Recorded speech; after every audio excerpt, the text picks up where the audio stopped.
yang sudah bergabung di dalam room Zoom pada sore hari ini untuk menyimak sharing dari narasumber kita yang luar biasa. Pastinya nanti kita akan mendapatkan tambahan baru, semangat baru, insight baru ya Bapak Ibu sekalian. Assalamualaikum warahmatullahi wabarakatuh. Selamat siang. Mari kita mulai kegiatan webinar kali ini. Pada siang hari ini kita akan membahas tentang dosen go global. Nah, seberapa penting sih dosen ini untuk go global dan juga bagaimana strategi dosen untuk bisa meningkatkan reputasi akademik. Nah, pastinya kita sebagai dosen kalau branding yang dibuat branding ya prestasi akademik kita ya Bapak Ibu sekalian. Atau istilahnya academic branding. Seorang dosen harus memiliki academic branding untuk bisa menunjukkan kepakaran kita di bidang apa, kemudian untuk memudahkan juga kita untuk bisa membantu masyarakat dalam menyelesaikan permasalahan dan pastinya mengembangkan ilmu pengetahuan sesuai dengan kepakarannya masing-masing ya Bapak Ibu sekalian. Baik, langsung saja ini akan kami persilahkan kepada narasumber kita pada siang hari ini. Beliau adalah Prof. Ifdil. Beliau pastinya mungkin rekan-rekan sejawat yang ada di Zoom ini yang dari Padang juga atau Sumatera Barat mungkin Yes, juga tetangga. banyak ya kan. Pasti sudah tidak asing dengan beliau. Beliau adalah salah satu guru besar di Universitas Negeri Padang. Nah, pasti langsung saja ini kami persilahkan kepada Prof. Ifdil untuk bisa menyampaikan materinya. Silahkan Prof. Ifdil. Baik, Marida, terima kasih. Assalamualaikum warahmatullahi wabarakatuh. Waalaikumsalam. Waalaikumsalam. Waalaikumsalam warahmatullahi wabarakatuh. Alhamdulillahirabbil alamin. Allahumma shalli ala Muhammad wa ala ali Muhammad.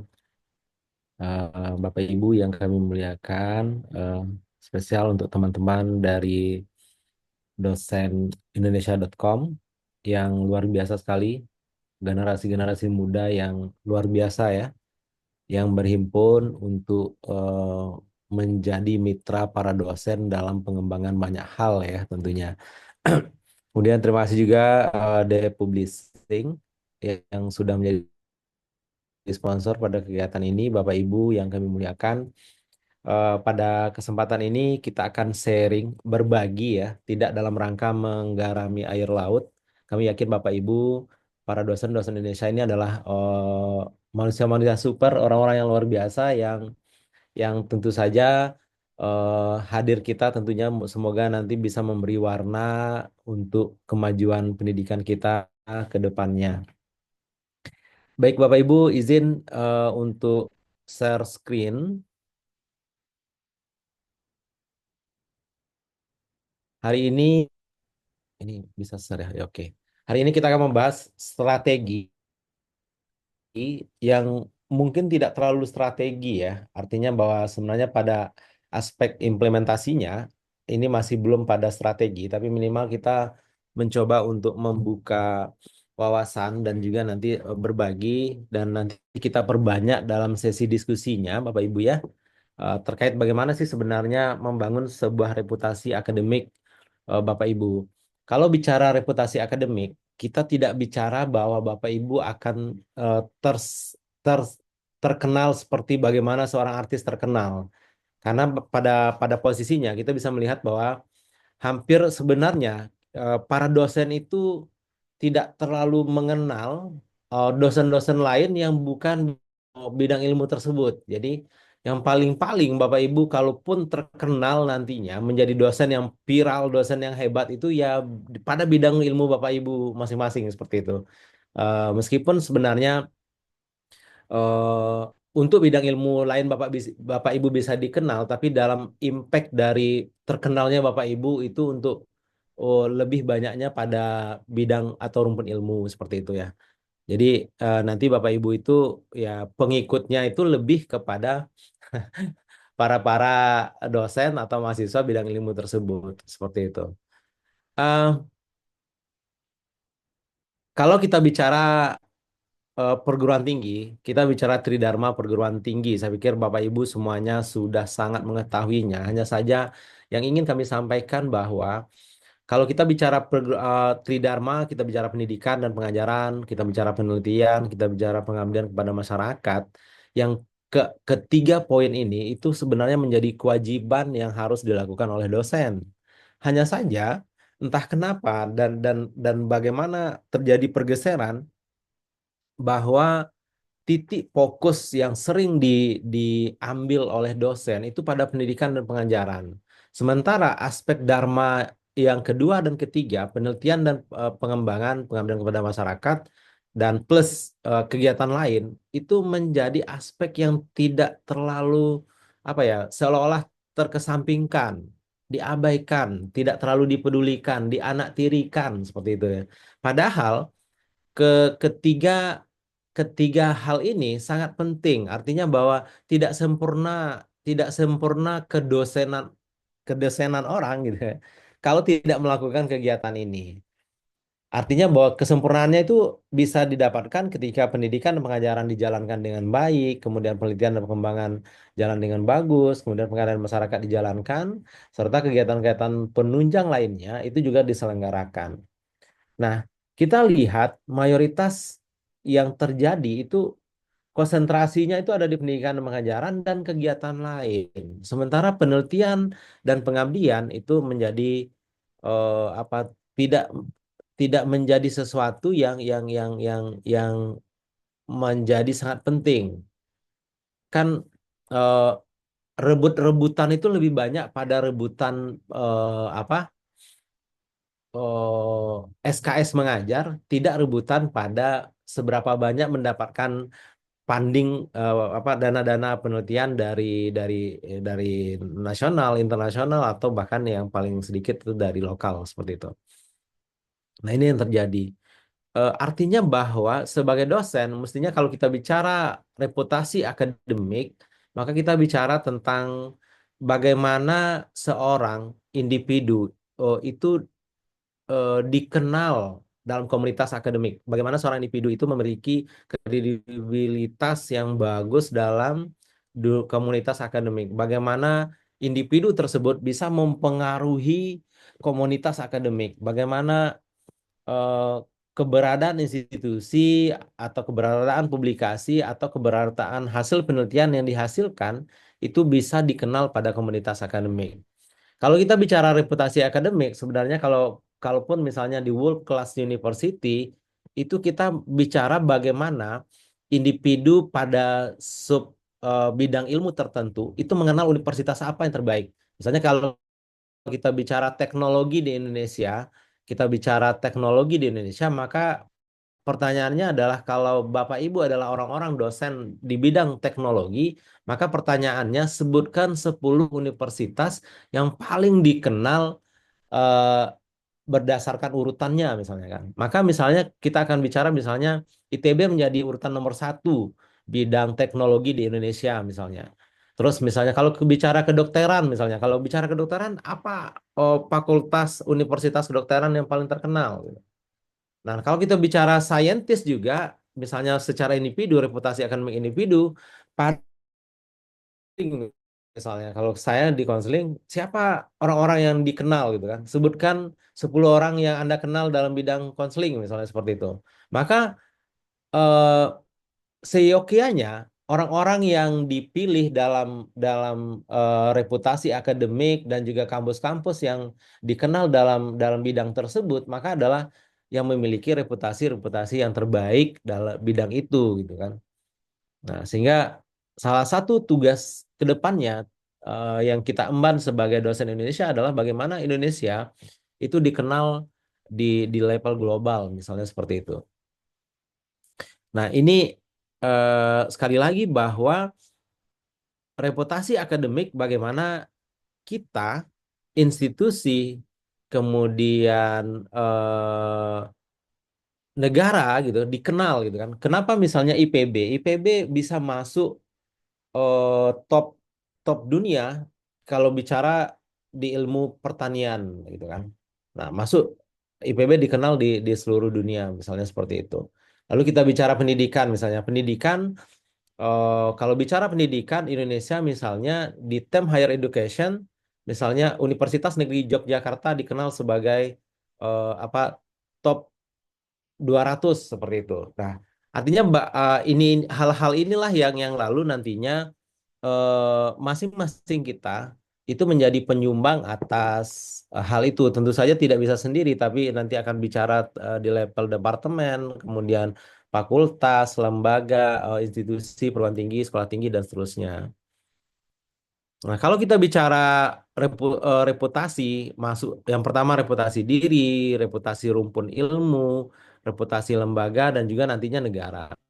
Bagaimana misalnya pergerakan pertama Indonesia ketika 2000 awal-awal 2010 ke 2013 itu Indonesia benar-benar mencoba untuk bagaimana negara kita, negara yang besar ini itu bisa mengalahkan saintis-saintis yang ada di luar sana misalnya.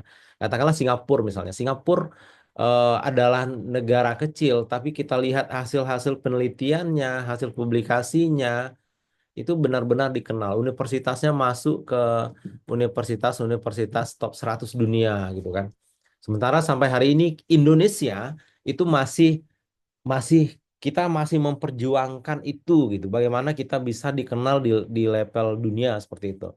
Dan ini tidak lepas dari bagaimana nantinya para dosen itu membangun reputasinya sebenarnya.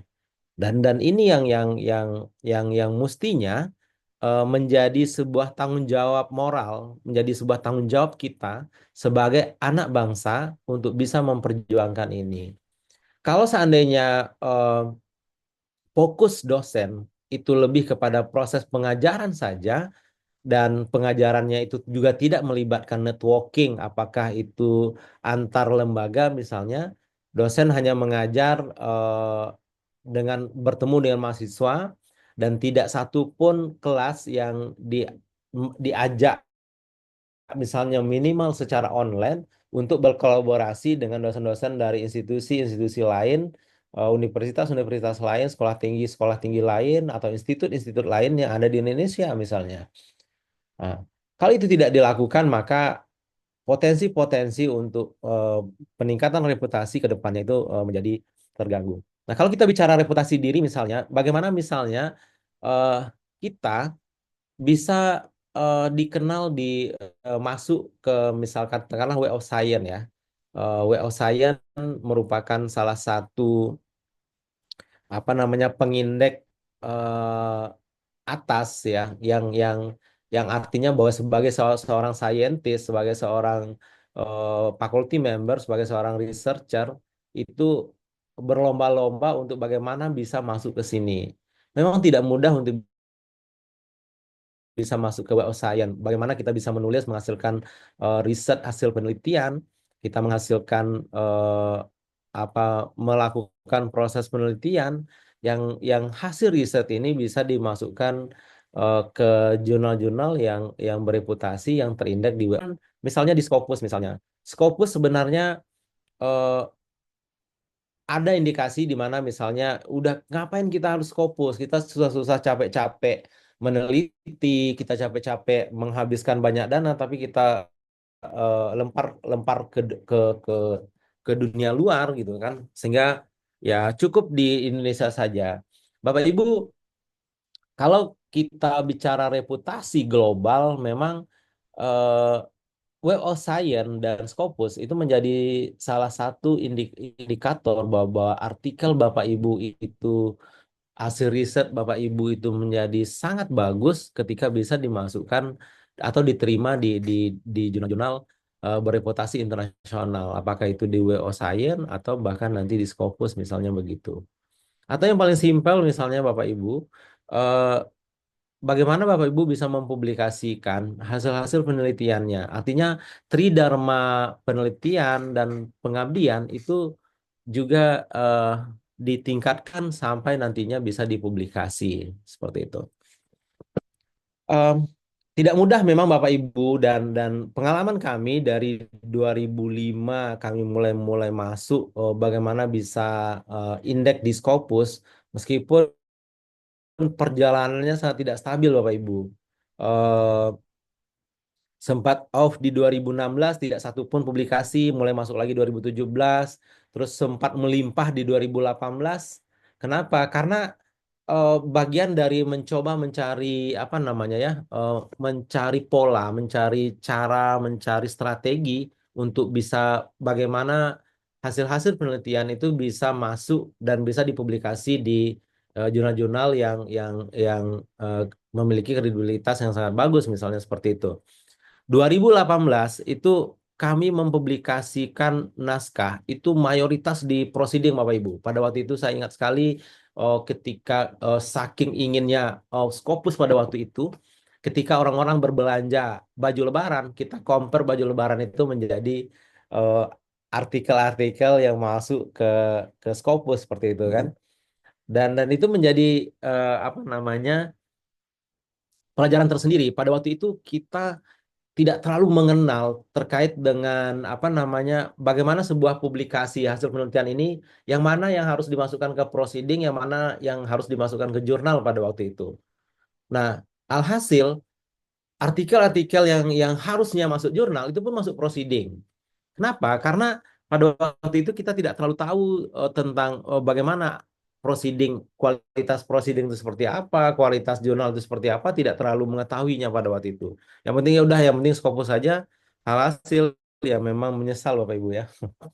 Menyesal sekali karena setelah itu bahkan tidak tidak tidak fokus di publikasi proceeding, tapi lebih banyak nantinya publikasinya itu di artikel ilmiah yang apa, original riset yang masuk ke jurnal daripada proceeding.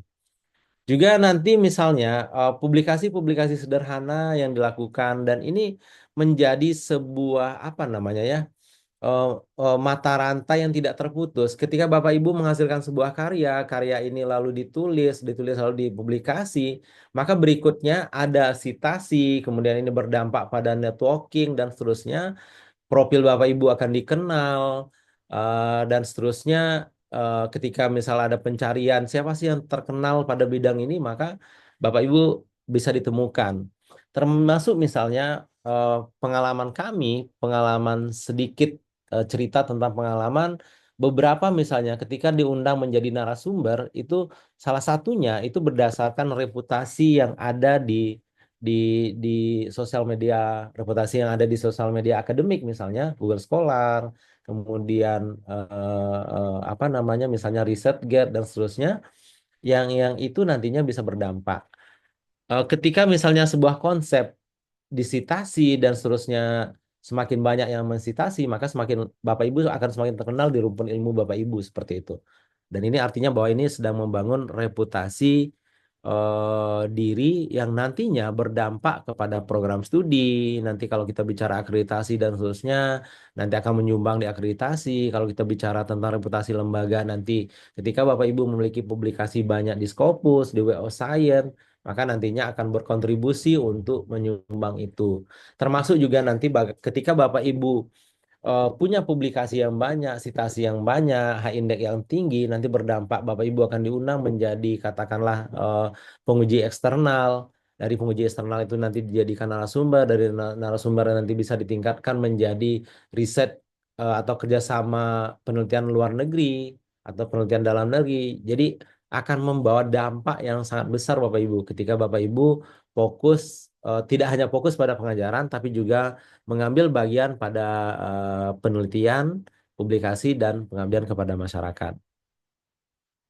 Ini contoh yang kami mulai dari Sinta dan seterusnya. Dan tentu saja meskipun kita sudah berupaya semaksimal mungkin, tapi tetap saja kalau kita bicara subjek area, eh, ada subjek-subjek area yang memang sudah established ya. Katakanlah kalau kita lihat di sini engineering dan teknologi. Engineering dan teknologi itu memang ya apa ya, saintisnya itu memang memang luar biasa ya menghasilkan. Jadi makanya dalam pertandingan pertandingan perangkingan misalnya, itu tidak dilombakan antara social science dengan natural science, tapi misalnya natural science ya sesama natural science, social social science ya sesama social science.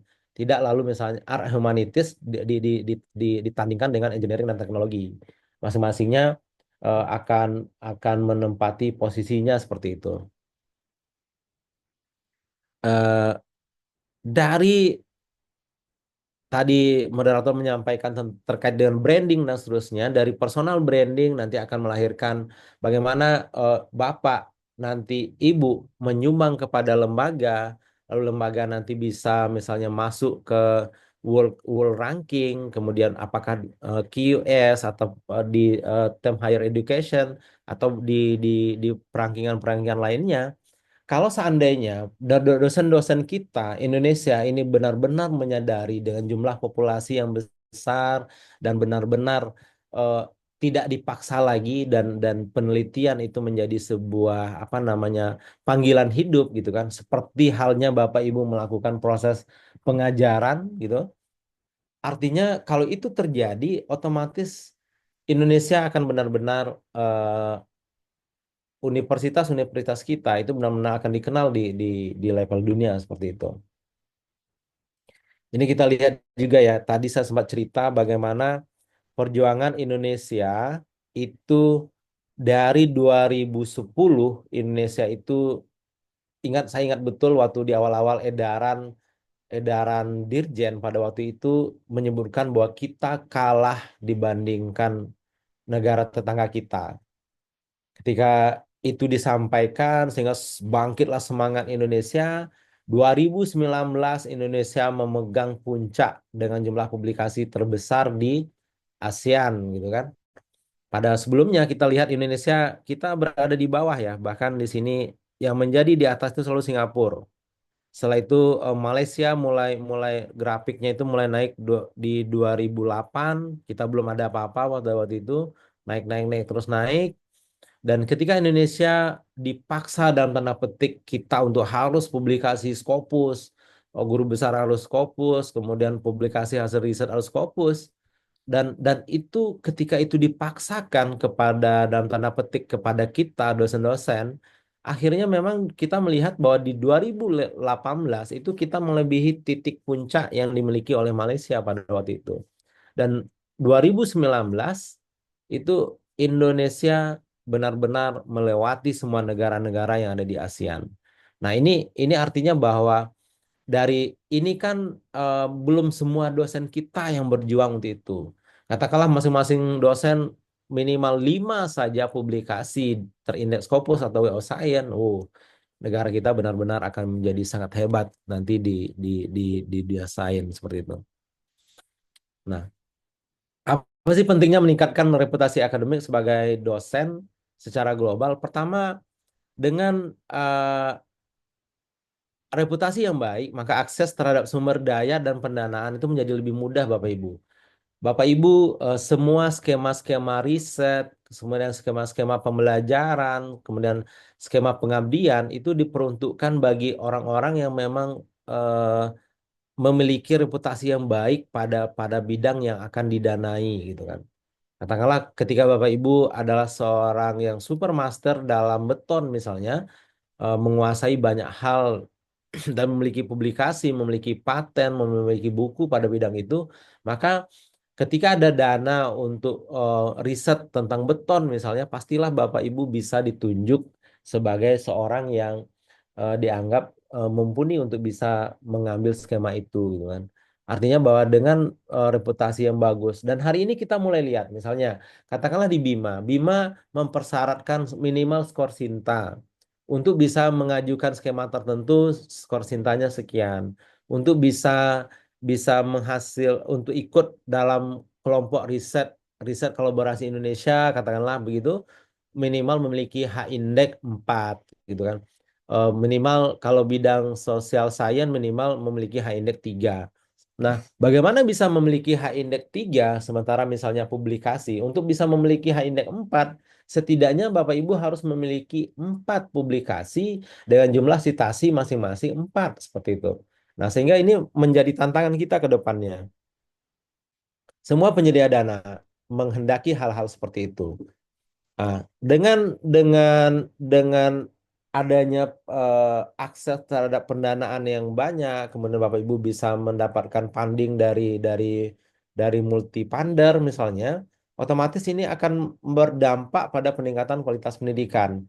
Artinya misalnya asisten riset Bapak Ibu akan bertambah, kemudian banyak lagi mahasiswa-mahasiswa yang bisa diikut sertakan dalam penelitian yang berkontribusi dan apa namanya membantu yang akhirnya itu menjadi sebuah proses pembelajaran yang tidak terputus antar generasi yang tentu saja ini akan meningkatkan kualitas pendidikan. Selanjutnya akan berdampak juga kepada pengakuan dan kredibilitas global, di mana Bapak Ibu bisa dikenal di eh, di kelompok akademik akademik global pada rumpun ilmu Bapak Ibu seperti itu. Kemudian juga nantinya bisa berdampak sosial eh, secara luas ya. Artinya bahwa kita lihat bahwa hari ini riset-riset yang didanai dengan dana-dana besar tentu saja eh, bagaimana itu bisa nantinya dihilirisasi menjadi sebuah pengabdian masyarakat yang nantinya bisa apa namanya bisa eh, berkontribusi untuk pengembangan masyarakat kita ke depannya. Oke, Bapak Ibu, kalau kita bicara reputasi standar global, ya, maka kita bicara publikasi ilmiah. Bagaimana Bapak Ibu bisa mempublikasi karya ilmiah di jurnal-jurnal internasional terkemuka. Bahkan nanti saya pikir menjadi mimpi bagi kita semua, termasuk kami, bagaimana bisa masuk ke jurnal-jurnal top 10 gitu kan, pada bidang ilmu Bapak Ibu tentunya. Kemudian bagaimana kita bisa bahkan nanti ya kita lihat ketika tahun kemarin dirilis eh, saintis-saintis Indonesia yang masuk 2% dunia, kita sangat berbangga sekali gitu kan. Meskipun kami secara personal belum masuk, tapi ini menjadi saya pikir menjadi mimpi bagi semua semua kita sebagai seorang dosen yang sekaligus menjadi saintis yang tentunya harapan ini ke depannya bisa masuk ke sana. Memiliki publikasi ilmiah di Scopus, di Web of Science, ini menjadi indikator penting gitu. Sehingga mestinya Bapak Ibu setiap semester, setiap tahun itu ada publikasinya. Nah, ketika kita bicara eh, secara global misalnya, Indonesia dianggap sebagai misalnya katakanlah kalau di level kita untuk menjadi seorang guru besar misalnya harus memiliki Scopus. Dan itu berat ya, beberapa mengatakan sangat berat. Tapi kalau kita bicara eh, pada tataran global, maka para saintis dunia mengatakan bahwa Indonesia adalah negara yang paling mudah menjadi profesor gitu kan. Sementara di kita itu adalah menjadi profesor sangat susah gitu kan karena banyak sekali yang harus dipenuhi, banyak sekali yang kenapa harus Scopus dan seterusnya. Sementara dari mata eh, rekan-rekan sejawat dari global, Indonesia menjadi mudah gitu kan. Kemudian keterlibatan dalam penelitian internasional, bagaimana Bapak Ibu nantinya bisa menjaring networking, menjalin kerjasama, sehingga nantinya bisa melakukan penelitian yang bersifat inovatif, yang relevan secara internasional, kemudian nantinya bisa berkontribusi pada peningkatan reputasi akademik kita secara global. Kemudian termasuk juga partisipasi dalam konferensi internasional. Nah, ini juga hampir setiap tahun kementerian bahkan lembaga-lembaga kita menyediakan dana-dana untuk bisa berpartisipasi menjadi partisipan dalam international conference. Dan secara khusus juga misalnya di Bapak Ibu dengan reputasi yang bagus, Bapak Ibu bisa menjadi pembicara pada konferensi-konferensi internasional dan seterusnya. Kalau kita bicara jurnal ilmiah, saya ingin sedikit keluar sedikit. Dulunya Indonesia itu eh, hanya mengenal jurnal ilmiah terakreditasi A, B gitu kan. Sementara yang lain tidak. Baru setelah 2016, 18 itu ditingkatkan dari Sinta 1 ke Sinta 6. Kita bicara jurnal, Indonesia memang sangat khas dan khusus di mana Indonesia itu memberi istilah-istilah tertentu, mulai dari jurnal internasional bereputasi misalnya, ada jurnal kategori jurnal internasional, kemudian ada jurnal terakreditasi, jurnal nasional, dan jurnal lokal. Dan masing-masing step ini, kalau kita bicara kredit point di masa lampau, ini dihargai dengan level-levelnya dengan kredit point yang berbeda. Termasuk jurnal Scopus misalnya. Banyak yang bertanya, apakah jurnal internasional bereputasi itu Scopus? Ya, tidak semua Scopus itu bereputasi. Dia akan bereputasi ketika jurnal masuk ke database Scopus, terindeks di Scopus dan memiliki SJR nantinya, skema jurnal rank, dan masuk di kuartil tertentu maka baru disebut bereputasi. Nah, sementara kalau seandainya belum, maka dia masih jurnal Scopus non non non Q misalnya itu disebut jurnal internasional. Termasuk dulu Indonesia pernah memberlakukan apa yang disebut dengan jurnal internasional bereputasi itu terindeks Microsoft Academic Search ketika itu. Nah, Academic Search akhirnya hilang gitu kan dari peredaran gitu kan. Tapi di naskah kita masih terbunyikan.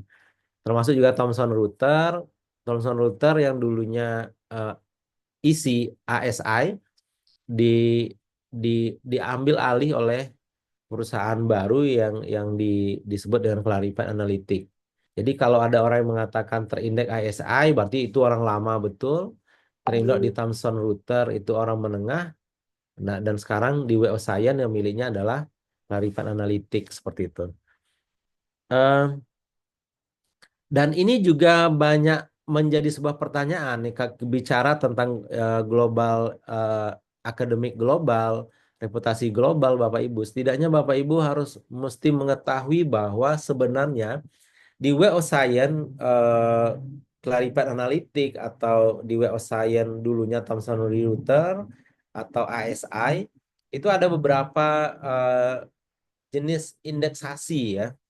Jadi yang disebut dengan bereputasi pada pengertian yang yang beredar di kita itu adalah ketika dia masuk WO Science tapi masuknya di Science Citation Index Expanded atau Social Science Citation Index atau di Art Humanities Citation Index. Artinya bahwa ketika sebuah jurnal terindeks di sini, maka jurnal ini memiliki impact factor misalnya, maka dia disebut bereputasi. Namun tidak di ESCI ya. Jurnal kita Indonesia belum ada jurnal yang masuk di sini, tapi masih dimasuk di sini Pak sudah mulai banyak. Hanya saja kalau ini dia disebut jurnal internasional. Jadi walaupun dia masuk WOS, WO Science, tapi ketika dia masuknya di Emerging Source Citation Index atau di Kompren, katakanlah di kita dulu ada namanya sering-sering publikasi di Atlantis Press, katakanlah begitu, itu nanti masuknya di WOS itu masuknya di eh, CPCI ya, Kompren Proceeding Citation Index. Nah, kalau dia masuk di CPCI, maka dia betul terindeks di WO Science, tapi dia belum masuk di yang memiliki impact factor, sehingga dia dinilai sebagai internasional jurnal ya kalau yang di ESCI ini, kemudian proceeding juga di CPCI. Meskipun sebenarnya berlangganan database ini sangat mahal sekali ya, sehingga tidak dulu kementerian pernah berlangganan, tapi karena memang akses eh, ke CPCI ini karena dia mahal, kemudian jumlah pengaksesnya sedikit ya, karena tidak terlalu banyak yang kenal. eh, Dosen-dosen kita lebih kenal Scopus sehingga akses terhadap ke traffic Scopus itu lebih tinggi dibandingkan dengan ke WL Science. Dan di SCIE dan SCI ini juga ada kuartilnya ya Bapak Ibu, ada kuartil 1, 2, 3 dan seterusnya sampai kuartil 4 seperti itu. Kemudian nanti Bapak Ibu mau melihat seperti apa dan di mana maka nanti bisa berkunjung ke website ini ya, mjl.claripateanalytic.com, claripat.com ya. Nanti bisa melihat jurnal itu berapa sih impact faktornya, dari tahun berapa aja, masuknya kemana, core-nya apa, apakah SCI, SSC, ISCI, dan seterusnya gitu. Kemudian kalau berikutnya kita bicara bereputasi global, maka Bapak Ibu kita mengenal ada Scopus ya. Scopus ini menjadi target tertentu ketika Bapak Ibu bisa mempublikasikan naskah. Bapak Ibu di sini mulai dari katakanlah ada Q1, Q2, Q3, Q4 Bapak Ibu. Kenapa misalnya Q ini akan berbeda setiap bidang ilmu ya Bapak Ibu. Bapak Ibu bisa cek misalnya di Skimago, Skimago JR itu Bapak Ibu bisa cek. Katakanlah misalnya education. Education itu setidaknya ada 1.500 lebih jurnal bidang education.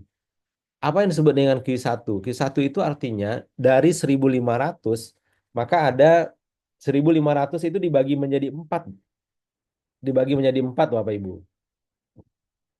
Artinya bahwa ada 375 jurnal itu masuk di kuartil 1, 375 masuk di kuartil 2, 375 di kuartil 3, 375 di kuartil 4 gitu kan.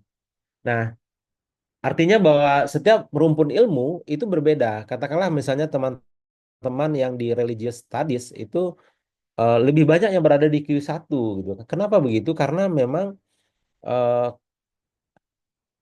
SJR bidang itu cenderung lebih rendah dibandingkan dengan katakanlah teman-teman di bidang sains teknologi gitu kan. Artinya bahwa dengan SJR yang sama itu bisa berbeda posisi kuartilnya berdasarkan rumpun ilmu. Katakanlah eh, 0,5 0,5 itu bisa Q1 di religious studies tapi bisa eh, masuk di Q2 pada bidang engineering seperti itu. Dan ini akan berbeda sekali Bapak Ibu.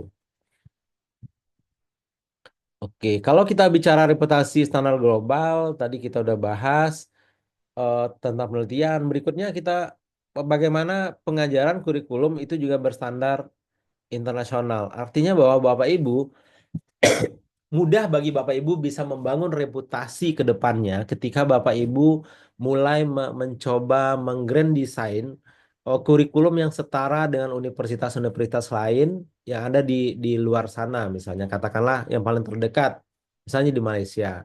Ketika Bapak Ibu membuat desain kurikulum yang setara dengan itu, maka akan muncul misalnya bisa dual degree, bisa bisa international collaboration in teaching gitu kan. Bapak Ibu bisa bekerja sama karena standar kurikulumnya sudah sama gitu kan. Sehingga ini mempermudahkan nantinya kita bisa membangun dan meningkatkan networking dan aspek-aspek lain dalam hal kurikulum dan pengajaran misalnya. Berikutnya juga dalam hal penerapan teknologi dalam pendidikan, beberapa platform online, kemudian penggunaan apa media-media bersama, digital source, kolaborasi internasional bisa dilakukan dengan mudah kalau seandainya ini sudah disetarakan dan sudah di-upgrade gitu seperti itu ya. Termasuk juga nanti akreditasi atau peringkat universitas itu juga menentukan Bapak Ibu. Menjadi kendala bagi kita yang kampus-kampus kecil yang belum masuk di ranking internasional, itu setiap kali kita keluar, mereka ingin bertanya tentang bagaimana kita itu masuk ranking berapa gitu kan, di QS atau di THA gitu kan, seperti itu. Nah, sehingga ini yang menjadi tantangan kita juga untuk meningkatkan reputasi lembaga yang diawali dengan nantinya dari reputasi individu tentunya. Kemudian keterlibatan dalam inovasi dan pengabdian. Eh, Kontribusi dosen dalam memecahkan masalah global tentunya berawal dari masalah-masalah lokal dan seterusnya itu nantinya bisa berdampak pada berikutnya adalah pengembangan eh, pengadaan masyarakat pada tingkat global. Dan hari ini sudah mulai banyak ya kampus-kampus yang saling bekerja sama. Artinya buat teman-teman katakanlah dari kampus-kampus giant raksasa nantinya menggandeng teman-teman dari kampus-kampus daerah untuk bisa internasional eh, kolaborasi dan penelitian, pengabdian, inovasi dan seterusnya termasuk pengadaan masyarakat.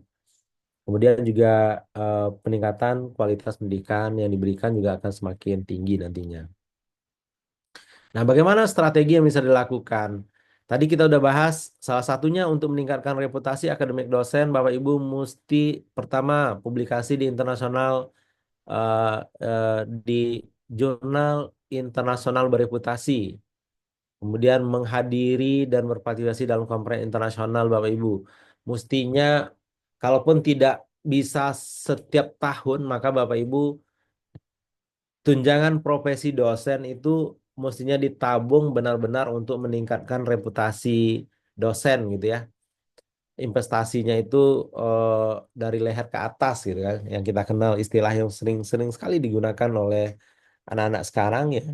Sehingga dengan begitu bisa ikut berpartisipasi dalam international conference, kita bisa memperluas jaringan, kita bisa dikenal, dan berikutnya bisa menjalin banyak hal ya, mulai dari ke pengajaran bersama, riset bersama, dan seterusnya.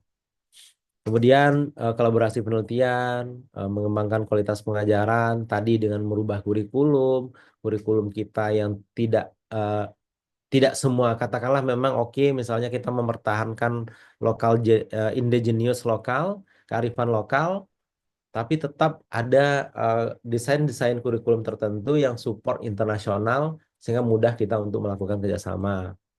Kemudian berikutnya ya pengembangan diri eh, dengan mengupgrade pendidikan dan juga nanti beberapa sertifikasi certified yang khusus-khusus yang bisa meningkatkan reputasi Bapak Ibu di rumpunnya masing-masing. Ya, kalau bicara reputasi tentu kita bicara kompetensi juga ya. Maka Bapak Ibu perlu ditingkatkan kompetensinya, penguasaan bahasa, kemudian bagaimana beradaptasi dengan teknologi. Sekarang misalnya dulu di awal-awal AI mulai tumbuh, maka AI nggak boleh digunakan. Lalu ekonomi ini akan ada AI detektor, lalu AI detektor lahir lagi teknologi untuk humanize gitu kan, dari AI dimanusiakan, kemudian manusia semakin semakin kompleks seperti itu. Dan hari ini kita bisa melihat bahwa semakin mudah pekerjaan-pekerjaan, bahkan hari ini sudah kita tidak bisa membendung lahirnya itu, sehingga bagaimana ini bisa dimanfaatkan oleh Bapak Ibu dalam membranding, membangun, yang penting nanti dengan tetap memperhatikan norma-norma akademik, dengan memperhatikan norma-norma yang berlaku, sehingga nanti penggunaan dan adaptasi dengan perkembangan teknologi ini tidak nantinya menjadi bumerang yang nantinya justru akan menghancurkan. Kemudian juga bagaimana Bapak Ibu hari ini misalnya fleksibilitas dalam pendekatan dan pengajaran. Kalau dulu kita bicara pembelajaran jarak jauh ya, pembelajaran modular dan seterusnya itu menjadi hal yang sangat hina dulu ya, katakanlah begitu. Lalu hari ini bahkan di level internasional, sebuah universitas yang bisa menyelenggarakan online secara penuh itu mendapat rekognisi tertentu pada kelompok tataran global. Saya ini menjadi tantangan juga bagi kita sebagai dosen analog ya. Dosen analog itu yang bisa mengoperasikan digital dengan tetap waspada pada mode manual gitu kan ya. Nah, sehingga transisi antara manual ke analog artinya dia bisa digital, bisa analog ya kan. Nah, itu posisi rata-rata dosen kita demikian. Kemudian juga membangun jaringan global, kita sudah bicara tadi, meningkatkan kualitas penulisan akademik dan seterusnya. Baik Bapak Ibu, kemudian tidak kalah penting Bapak Ibu jangan lupa sosial media for academic. Bapak Ibu, pengalaman kami misalnya ketika menggunakan akademia.edu. Jadi banyak sekali diskusi-diskusi hal tertentu ya, ada topik-topik tertentu yang itu tidak ada di referensi-referensi buku dan jurnal, maka diskusi dengan dan kontak langsung dengan penemu itu akan mudah dilakukan dengan adanya sosial media akademik. Meskipun misalnya kami di akademia itu followernya nggak banyak, yang di follow juga nggak banyak, tapi misalnya public view yang melihat profil itu banyak seperti itu kan. Tapi interaksi itu terjadi. Misalnya katakanlah kita mempublikasikan sebuah naskah ilmiah di jurnal yang berbayar. Nah, kadang-kadang para para student-student dari luar negeri, mahasiswa luar negeri, mereka dengan keterbatasan dana riset, mereka tidak bisa mengakses dan mendownload dari source asli jurnal, maka mereka bisa berkomunikasi melalui akademia atau ResearchGate untuk meminta dokumen-dokumen yang kita miliki pun kita sebaliknya bisa lebih mudah misalnya ingin mengadopsi pola instrumen tertentu dari para peneliti-peneliti di luar sana, makanya akan lebih mudah. Sehingga Bapak Ibu nanti silakan di-upgrade, di-update, daftarkan, pastikan Bapak Ibu ada di sosial-sosial media akademik. Termasuk juga nanti Bapak Ibu Orchid, karena Orchid ini juga eh, menjadi apa namanya sebuah hal yang menjadi wajib dalam hal-hal tertentu ya. Karena Bapak Ibu harus memiliki, karena kalau Bapak Ibu hanya memiliki ID tertentu terdaftar di universitas tertentu, misalnya katakanlah Scopus. Scopus itu bisa berubah afiliasi Bapak Ibu. Tapi kalau Orchid ini eh, tidak berubah ya. Setelah Bapak Ibu punya satu Orchid ID, nomor KTP lah katakanlah gitu ya, kartu tanda penduduk, tapi penduduk riset gitu kan, maka nanti ada orchidnya. Bapak Ibu akan dikenal dengan memiliki orchidnya. Oke Bapak Ibu, kemudian kalau bicara reputasi akademik Bapak Ibu, mulai sekarang coba kalau yang sudah punya oke bagus, yang belum memiliki di upgrade, di create, yang sudah memiliki nanti kita coba upgrade lagi, sehingga ke depannya Bapak Ibu itu benar-benar memiliki desain perencanaan roadmap penelitian yang itu tidak tidak apa ya, tidak seperti kata yang loncat sana sini, tapi benar-benar Bapak Ibu memiliki flow, memiliki arah, memiliki perencanaan ke depannya. Kenapa ini penting Bapak Ibu? Agar nantinya reputasi Bapak Ibu benar-benar terbangun di bidang ilmu atau bahkan paling bagus lagi pada sub bidang ilmu seperti itu ya. Artinya Bapak Ibu tidak, katakanlah dalam sebuah bidang ilmu itu ada banyak yang sub-subnya. Bapak Ibu tidak perlu mahir dalam banyak hal, tapi cukup pada satu bidang sub bidang yang khusus. Sehingga Bapak Ibu bisa dikenal pada sub bidang itu menjadi seorang ahli di bidang tersebut misalnya. Sehingga Bapak Ibu perlu penetapan ada mayor. Bapak Ibu itu kenapa harus ada mayor dan minor dalam membangun reputasi diri Bapak Ibu? Karena eh, yang ini dibutuhkan gitu kan. Mayornya apa? Berbasis kompetensi bidang utama, katakanlah Bapak Ibu bidangnya konstruksi, terus mayornya di konstruksi, minornya di mana? Minornya itu ada di spesifik keahlian gitu, bidang keahlian kompetensi pelengkap yang mendukung di mayor. Nah, jadi katakanlah Bapak Ibu nanti misal di konstruksi secara spesifik misalnya di beton, nanti yang minornya apa yang mendukung? Katakanlah nanti ada sipilnya gitu kan, atau nanti ada gambar dan seterusnya yang nantinya mendukung kompetensi utama yang Bapak Ibu miliki. Tidak semua diambil gitu ya Bapak Ibu. Artinya kalau kita bicara yang paling simpel itu katakanlah Bapak Ibu sebagai seorang pemelihara pemelihara hewan, maka tidak semua hewan dipelihara. Ikan dipelihara, burung dipelihara, monyet dipelihara, harimau dipelihara, kambing dipelihara, sapi dipelihara, maka itu kan menjadi sangat berat pekerjaan Bapak Ibu. Kami sering menyampaikan salah satu hal yang mungkin ke depannya yang harusnya diimprove itu adalah misalnya ketika kita dipilih untuk menjadi seorang pembimbing atau promotor itu bukan based of keahlian tapi lebih kepada bagi-bagi apa namanya ya, dalam tanda petik bagi-bagi ya biar dibagi rata gitu kan. Sehingga kadang-kadang, mohon maaf, misalnya dalam membimbing itu ada singa, ada kambing, ada sapi, gitu kan. Jadi lengah-lengah kita, harimau bisa menerkam kambing dan seterusnya. Tapi kalau misalnya saya seorang ahli yang ahli dalam dalam ternak kambing, misalnya, kalau saya diberi kambing, maka potensi saya meningkatkan kualitas kambing menjadi unggul itu jadi lebih hebat, gitu, lebih banyak, lebih besar dibandingkan dengan saya bidangnya luas dengan pelihara singa harus ada lisensi melihara singa, melihara harimau. Kayak harimau ini kan nggak boleh dipelihara di Indonesia itu kalau belum memiliki lisensi tertentu agar bisa memelihara harimau di rumah gitu kan. Nah, Harimau dipelihara juga, kambing ada juga lisensinya. Terus di sebuah tempat dipelihara kambing dan harimau secara bersamaan. Nah, itu kan potensi untuk tidak fokusnya menjadi besar sehingga nanti bisa berdampak ke hal yang lebih buruk lagi.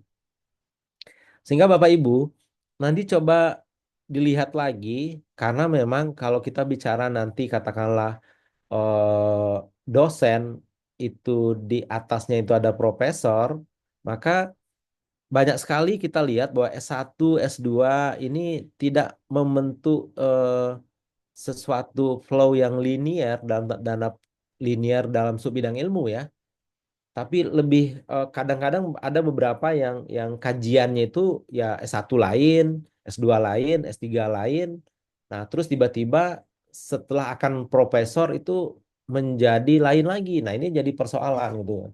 Jadi Bapak Ibu yang saat ini masih S2, sedang S3 coba mulai dipikirkan bagaimana nantinya disertasinya ke depannya, kemudian penelitian yang dilakukan dan publikasi yang dijalankan itu benar-benar pada satu garis lurus, satu linear, garis linear yang tidak bercabang-cabang gitu. Kalaupun ada cabang yang nggak usah besar-besar cabangnya, arahnya yang tidak terlalu jauh sehingga membentuk sebuah flow yang sangat bagus. Saya pikir itu yang bisa di kita bincangkan sore ini sehingga nanti dengan melakukan hal-hal tersebut insya Allah nantinya secara secara apa namanya alamiah nanti akan terbentuk reputasi nanti Bapak Ibu dengan melakukan hal-hal tersebut. Dan terakhir networking dan kerjasama yang tentu saja ini tidak hanya dalam hal penelitian, publikasi, tapi juga di pengajaran ya. Dan kerjasama networking dalam hal publikasi juga. Dulu kita diuntungkan ya, diuntungkan dengan misalnya Dikti tidak mengizinkan ada penulis pertama, apa penulis tunggal untuk menjadi syarat khusus, sehingga dosen-dosen kita dipaksa untuk membuat sebuah jaringan networking eh, untuk karya ilmiah. Sebenarnya ini sangat menguntungkan sekali Bapak Ibu ketika network itu dibuat. Itu saja dari kami untuk sebagai pembuka. Insya Allah kita lanjutkan lagi dengan diskusinya. Terima kasih Mbak Rida. Assalamualaikum warahmatullahi wabarakatuh.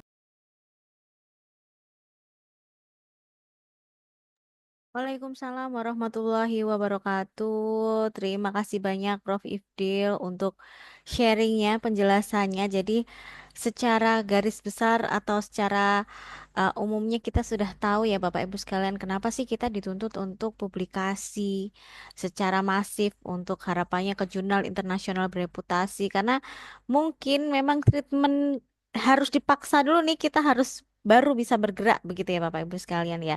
Dan harapannya setelah ini kita akan terbiasa begitu.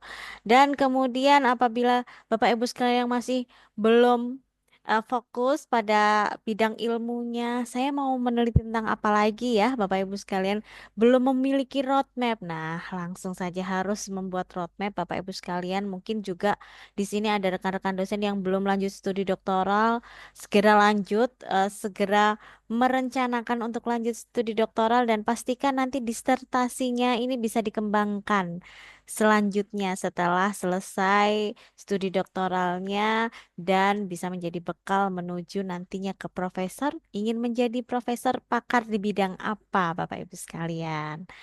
Baik, kalau begitu Bapak Ibu sekalian, ini luar biasa sekali tadi materinya yang di-share oleh Prof. Ifdil. Nah, untuk Bapak Ibu sekalian, ada yang kita mulai saja untuk sesi diskusi ya. Ini kita mulai untuk sesi diskusi. Silahkan Bapak Ibu sekalian yang sudah ingin bertanya, boleh raise hand. Kemudian boleh juga menuliskan di kolom chat Zoom. Nanti akan kami bacakan untuk pertanyaannya. Bapak Ibu sekalian silahkan boleh menuliskan ataupun juga raise hand.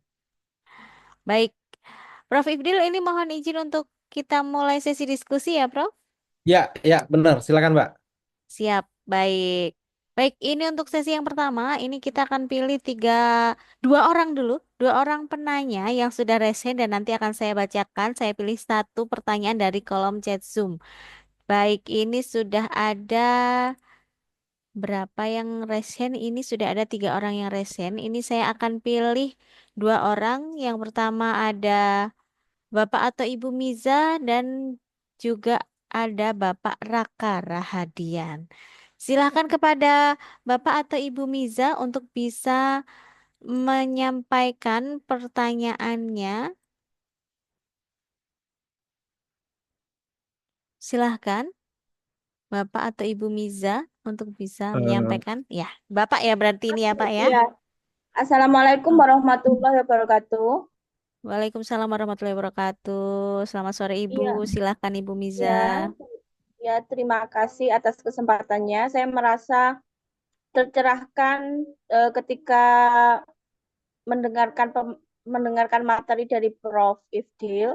Jadi sebenarnya langkah-langkah saya itu sudah sekitar 40% ya. Jadi memang linearitas penelitian itu memang benar-benar saya jaga. Karena saya di bidang linguistik, di bidang humaniora, jadi saya bidang linguistik, jadi penelitian saya semuanya dari linguistik terapan maupun linguistik mikro. Tapi saya ini ya, apa namanya, banyak mendapatkan tawaran dari jurnal internasional. Cuma saya takut apakah itu jurnal predator ataukah jurnal memang memang dari apa namanya jurnal internasional. Jadi banyak yang saya tolak. Kemudian saya juga menjadi reviewer jurnal internasional. Cuman sekarang saya tidak ini ya karena semakin saya seperti apa ya di ini terus ya dipakai terus gitu loh. Saya harus diharuskan untuk mereview jurnal-jurnal dan hanya diberikan sertifikat gitu. Jadi akhirnya saya hentikan begitu. Kemudian permasalahannya adalah reputasi saya di penelitian internasional mungkin sudah ada sedikit sedikit terbuka ya, sedikit terbuka maksudnya sudah ada peluang. Cuma di itu di apa ya di kota saya sendiri masih di kota saya sendiri tuh orang melihat saya masih ini ya, apa namanya reputasi saya maksudnya sebagai pembicara atau apa masih belum dikenal gitu. Jadi saya dikenal itu di dunia tulis menulis. Jadi banyak penawaran lewat email, banyak penawaran lewat ini, tapi orang tidak tahu saya gitulah. Pengennya apa ya sebagai dosen saya itu punya pemikiran bahwa orang itu juga tahu kita sebagai apa namanya sebagai dosen, sebagai pembicara ataupun sebagai sebagai orang yang berkecimpung di dunia akademik gitu loh. Apakah pemikiran seperti itu benar? Saya juga masih belum tahu, tapi saya punya pemikiran seperti itu gitu. Jadi di dunia tulis menulis saya sudah punya peluang, tapi di dunia nyata istilahnya ya di kota saya sendiri malah saya tidak begitu dikenal gitu. Ya, terima kasih. Itu saja pertanyaan dari saya. Mohon maaf atas segala khilaf. Terima kasih. Wassalamualaikum warahmatullahi wabarakatuh. Waalaikumsalam warahmatullahi wabarakatuh. Menarik sekali ini pertanyaan atau keresahan hati Bu Miza ya. Bagi apakah sudah benar ini memiliki mindset seperti ini Prof. Jadi beliau juga ingin kita dikenal juga tidak hanya di bidang ilmu atau di kalangan akademisi saja, tapi bagaimana kita juga bisa dikenal oleh rekan-rekan sedaerah yang sama begitu, Prof. Nah, ini mungkin dari Prof. Ifdil ada eh, tanggapan ini, Prof. Silahkan. Baik, Bu Rida. Ini yang tadi saya sampaikan bahwa memang nanti Bapak Ibu sehebat-hebat Bapak Ibu di dunia akademik, nanti nggak lebih terkenal ya artis-artis cilik gitu ya. Karena media apa namanya media untuk mempromosikannya itu ada di di media yang sangat berbeda di kita dalam bidang akademik. Bapak Ibu misalnya saya itu paling akan diundang oleh universitas-universitas yang ada bimbingan konselingnya. Di sana ada prodi bimbingan konseling, nanti saya akan diundang. Kalaupun nanti saya akan diundang ke sekolah misalnya, saya akan diundang oleh sekolah-sekolah yang di situ ada guru-guru bidang konseling yang nanti mengundang saya. Atau saya diundang ke pemerintah, itu nanti pada aspek-aspek tertentu yang saya dikenal expert di bidang itu gitu. Katakanlah menjadi narasumber bidang pemulihan masyarakat yang mengalami trauma misalnya begitu. Artinya bahwa sebenarnya eh, siklus dan lingkar kita itu demikian Bapak Ibu. Nah, kalau memang misalnya Bapak Ibu ingin bagaimana misal di daerah setempat tidak pernah membranding diri, tadi Bu Rida sudah menyampaikan, eh, Bapak Ibu itu apa, tidak pernah membuat selebaran gitu kan. Katakanlah kalau kita lihat misalnya di periode tertentu, misalnya Bapak Ibu sesekali Bu Rida pasang sebuah baliho besar Rida, spesialis motivator dari dosen apa gitu kan misalnya. Perkenalkan diri seperti itu. Hanya saja kan kita tidak pernah melakukan itu. Dan kenapa misalnya kita terkenal dalam bidang akademik? Karena pola pergerakan dari sivitas akademika yang ada di setiap kampus itu hampir sama kan. Mereka-mereka akan mencari siapa sih penulis hebat terkait ini. Mereka akan mencari rujukan. Mereka akan mencari itu gitu kan. Sehingga ditemukanlah Bapak Ibu sebagai dosen. Nah, kalau di masyarakat kita tentu masyarakat kita ini kan multi multi kepentingan ya. Banyak sekali hal-hal yang dikehendaki dan diinginkan oleh masyarakat kita. Nah, sementara kita berada pada apa namanya berada pada sisi di mana eh, hanya terkait dengan pemenuhan kebutuhan akademik. Sementara masyarakat kita tidak membutuhkan aspek-aspek akademis seperti itu. Sehingga ya Bapak Ibu tidak menjadi pilihan sebagai tempat untuk dimintai tolong atau menjadi sesuatu yang bisa ditemukan oleh orang-orang yang tidak berkepentingan di bidang itu. Nah, ketika Bapak Ibu ingin mulai memperluas jaringannya dengan misalnya ingin di masyarakat, maka salah satunya itulah lahir ada namanya pengabdian masyarakat, di mana ada akses yang menggabungkan antara perguruan tinggi dengan masyarakat setempat. Maka nanti misalnya ada pengabdian masyarakat bidang multidisiplin. Bagaimana nanti Ibu bisa masuk ke Karang Taruna, atau kalau di linguistik nanti bisa dimasuk di kelompok-kelompok katakanlah teater-teater tertentu gitu kan. Bagaimana bisa dikenal ya? Memang harus melakukan branding. Bapak Ibu harus memperkenalkan diri. Sesekali turun melihat kondisi di sana, terus memperkenalkan diri, atau bahkan nanti melalui sekolah, katakanlah begitu kerjasama dengan teman-teman di vokasi masuk ke SMK, teman-teman teknologi nanti misalnya sesekali membuat perlombaan robotik, misalnya menghadirkan sekolah-sekolah, sehingga di situ nanti Bapak Ibu akan dikenal menjadi sosok dosen yang bisa dikenal oleh masyarakat. Nanti kalau hebat-hebat nanti bisa nyalon Bu, jadi bupati, gubernur gitu. Seperti itu Bu Rida, terima kasih. Baik, terima kasih banyak Prof. Ifdil. Jadi sebenarnya tidak salah ya Prof, ketika memang punya keinginan untuk dikenal juga di masyarakat gitu ya. Nah, mungkin strateginya Bu Miza, strateginya untuk bisa dikenal di masyarakat berarti Ibu banyak memperkenalkan juga karya-karya Ibu di bidang keilmuan Ibu begitu ya, supaya nanti bisa diundang untuk menjadi narasumber-narasumber di kegiatan-kegiatan di masyarakat. Nah, itu mungkin tanggapannya dari Prof. Ifdil ya, Bu Miza. Baik, selanjutnya ini kami persilahkan kepada Pak Raka Rahadian. Mungkin sebelum Pak Raka menyampaikan pertanyaannya, saya informasikan kembali kepada Bapak Ibu, rekan-rekan peserta untuk absensi sudah di-share oleh admin di kolom chat Zoom, bisa diisikan. Dan untuk e-sertifikat, Bapak Ibu sekalian bisa langsung mendownload setelah mengisi form absensi. Untuk materinya nanti akan kami mintakan izin juga untuk bisa di-share melalui grup dan juga email kepada Bapak Ibu rekan-rekan peserta. Pastikan Bapak Ibu sekalian mengisikan email sesuai, tidak ada kurang huruf ya Bapak Ibu sekalian supaya nanti bisa kami kirimkan untuk materinya. Baik, selanjutnya ini kepada Bapak Raka Rahadian untuk bisa silakan untuk bisa menyampaikan pertanyaannya. Terima kasih untuk kesempatannya. Saya ingin memastikan terlebih dahulu suara saya apakah terdengar dengan jelas? Jelas, Bapak? Silakan. Baik, saya kebetulan rumpun ilmunya psikologi ya, dari sosial apa namanya social science. Em, yang jadi pertanyaan di saya itu terkait dengan kualitas ataupun cara membranding apa namanya peneliti ya di dalam rumpun apa namanya social science. Kebetulan basic saya juga di kualitatif ya.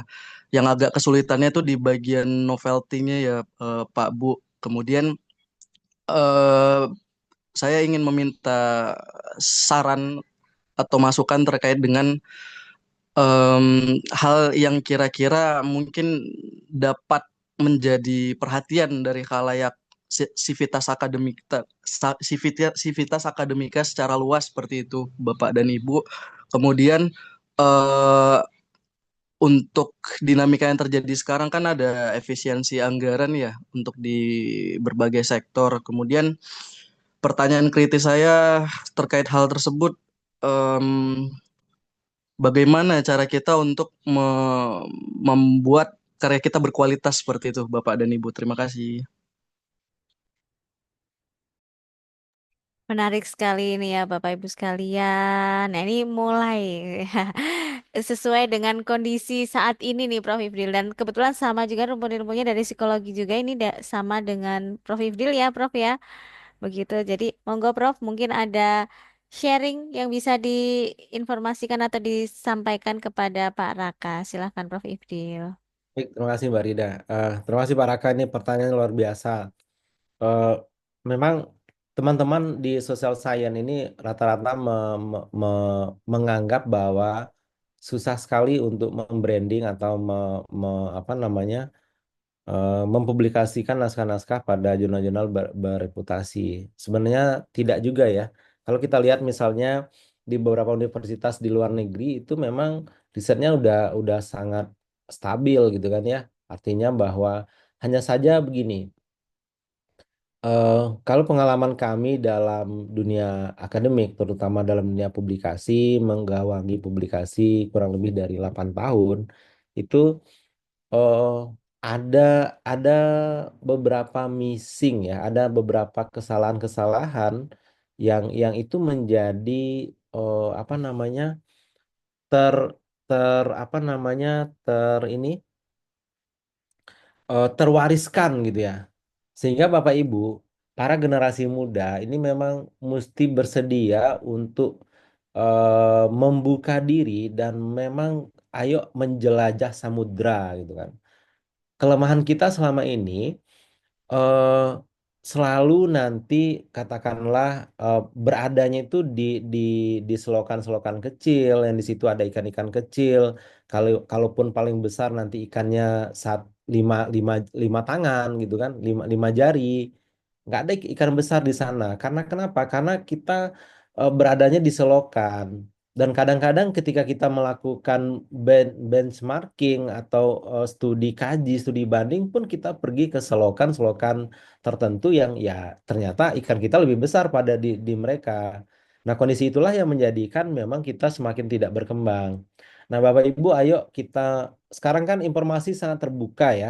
Informasi sangat terbuka, kemudian akses kita ke global itu sangat sangat terbuka, sehingga ayo kita mengarungi samudra karena sesungguhnya di samudra itu ada banyak ada ikan yang sebesar kapal induk, ada ikan-ikan hiu, ikan paus yang sangat besar. Sehingga itu menjadi nanti kekayaan referensi yang bisa didapatkan.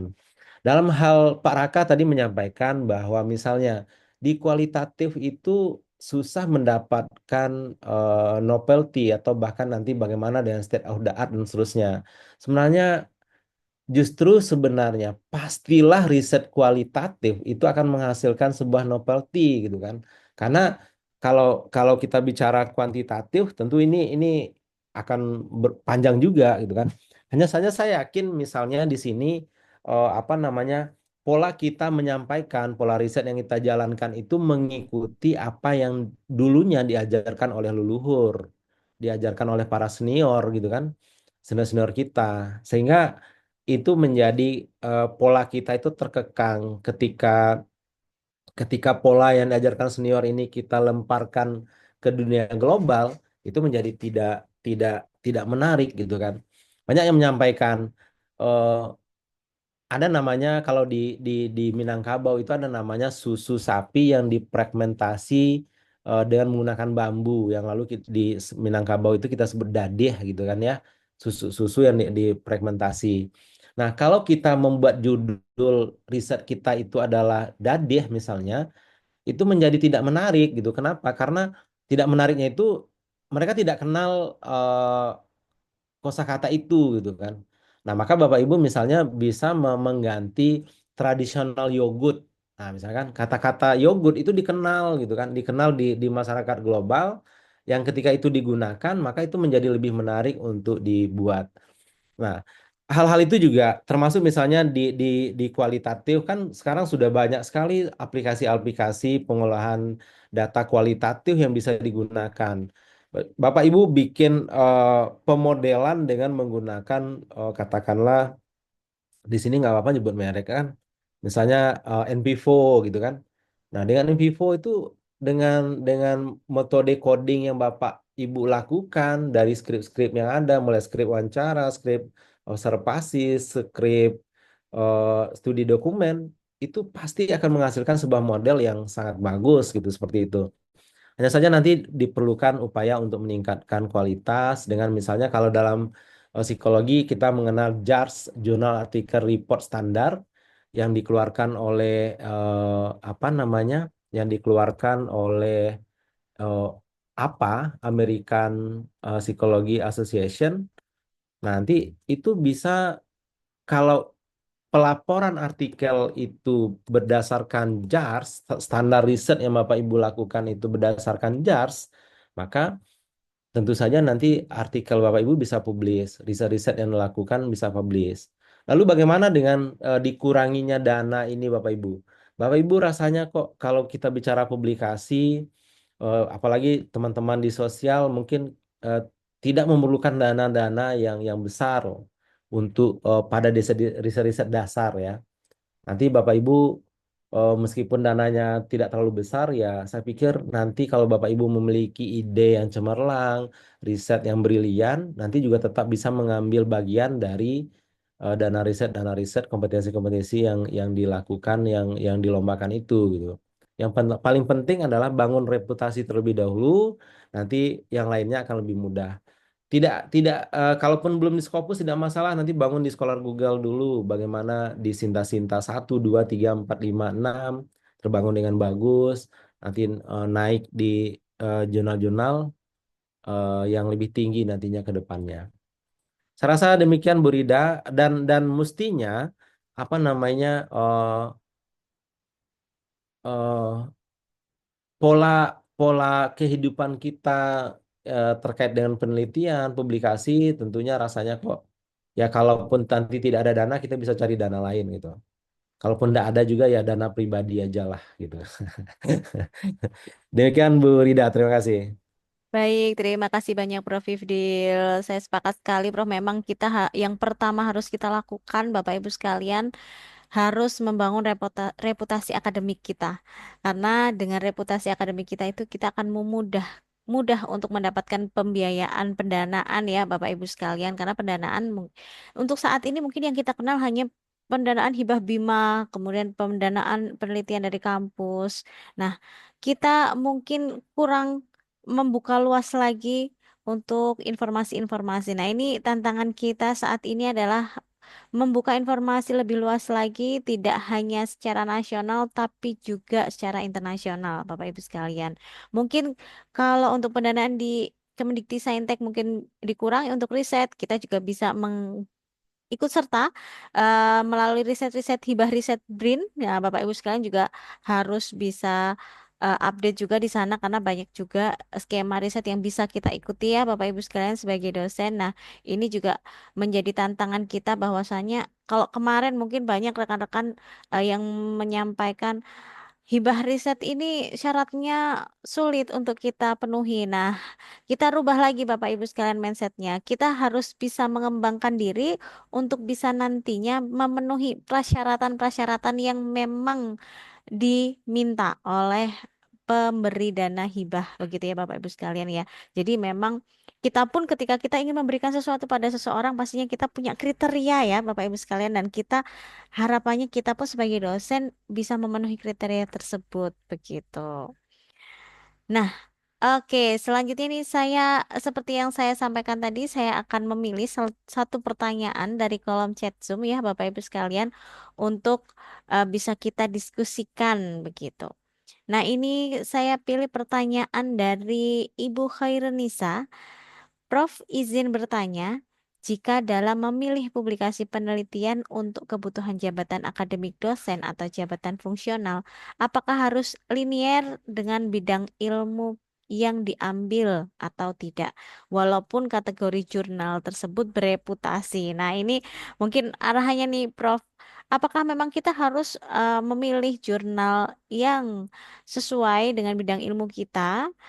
Atau kita bisa memilih. Tapi kalau untuk jabatan fungsional pastinya sudah jelas juga ya Prof ya. Cuman mungkin dari Prof Ibdil juga bisa berbagi nih sharing untuk bagaimana kita bisa memenuhi persyaratan untuk mencapai jenjang akademik dosen atau jabatan fungsional, tapi juga bisa meningkatkan reputasi akademik kita sebagai dosen. Silahkan Prof Ibdil.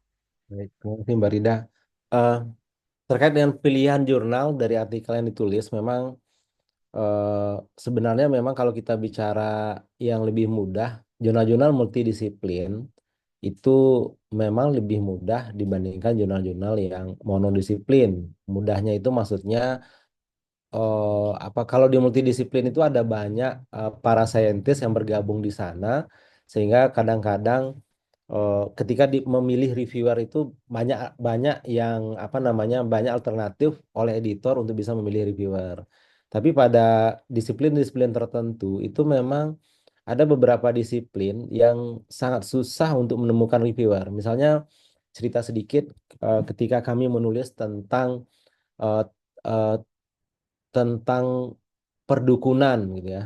Nah, jadi ada yang menarik kita nulis tentang perdukunan itu komen pertama dari editor itu udah hampir 6 bulan dia bilang saya sangat susah mencari editor yang bisa menghandle artikel ini. Maukah kamu menunggu apa namanya beberapa waktu lagi? Kalau tidak silakan kamu tarik naskahmu. Oke, kami siap menunggu gitu kan. Oke, setelah jalan editor sudah ditemukan. Udah ada yang handle karena terkait dengan apa mistik ya. Setelah editor ditemukan, editor bilang gini, saya editor yang apa menghandle jurnal kamu. Saya sudah mencoba mencari apa namanya reviewer yang sesuai dengan artikel yang kamu tulis gitu kan. Oke, karena dia kesulitan, kita mencoba memberikan rekomendasi rekomendasi apa namanya acak lah ya. Terus dia bilang, oh mohon maaf kami tidak bisa menerima saran Anda untuk reviewer ini karena ini terkait dengan konflik interest dan seterusnya. Dan akhirnya memang karena mungkin dia udah capek juga, akhirnya dia bilang udah eh, dia hentikan gitu kan, di rejectnya naskah itu. Nah, ini risiko kalau misalnya di jurnal-jurnal spesifik. Tapi Bapak Ibu memang seyogyanya kalau katakanlah eh, kita di dunia akademik setidaknya di rumpun besarnya ya, katakanlah misalnya administrasi pendidikan atau katakanlah pendidikan luar sekolah atau pendidikan berkebutuhan khusus misalnya nanti tidak di jurnal spesial need tapi di jurnal pendidikan secara umum. Jadi nanti kan bisa dilihat di Skimago. Nanti itu kan ada rumpun besar sama sub rumpun. Nah, nanti Bapak Ibu silakan dipublikasi di jurnal-jurnal sub rumpun yang apa di jurnal-jurnal rumpun ilmunya sehingga tidak di cabang-cabang. Kalaupun di cabang memungkinkan nggak masalah, tapi memang lebih bagus di rumpun ilmunya.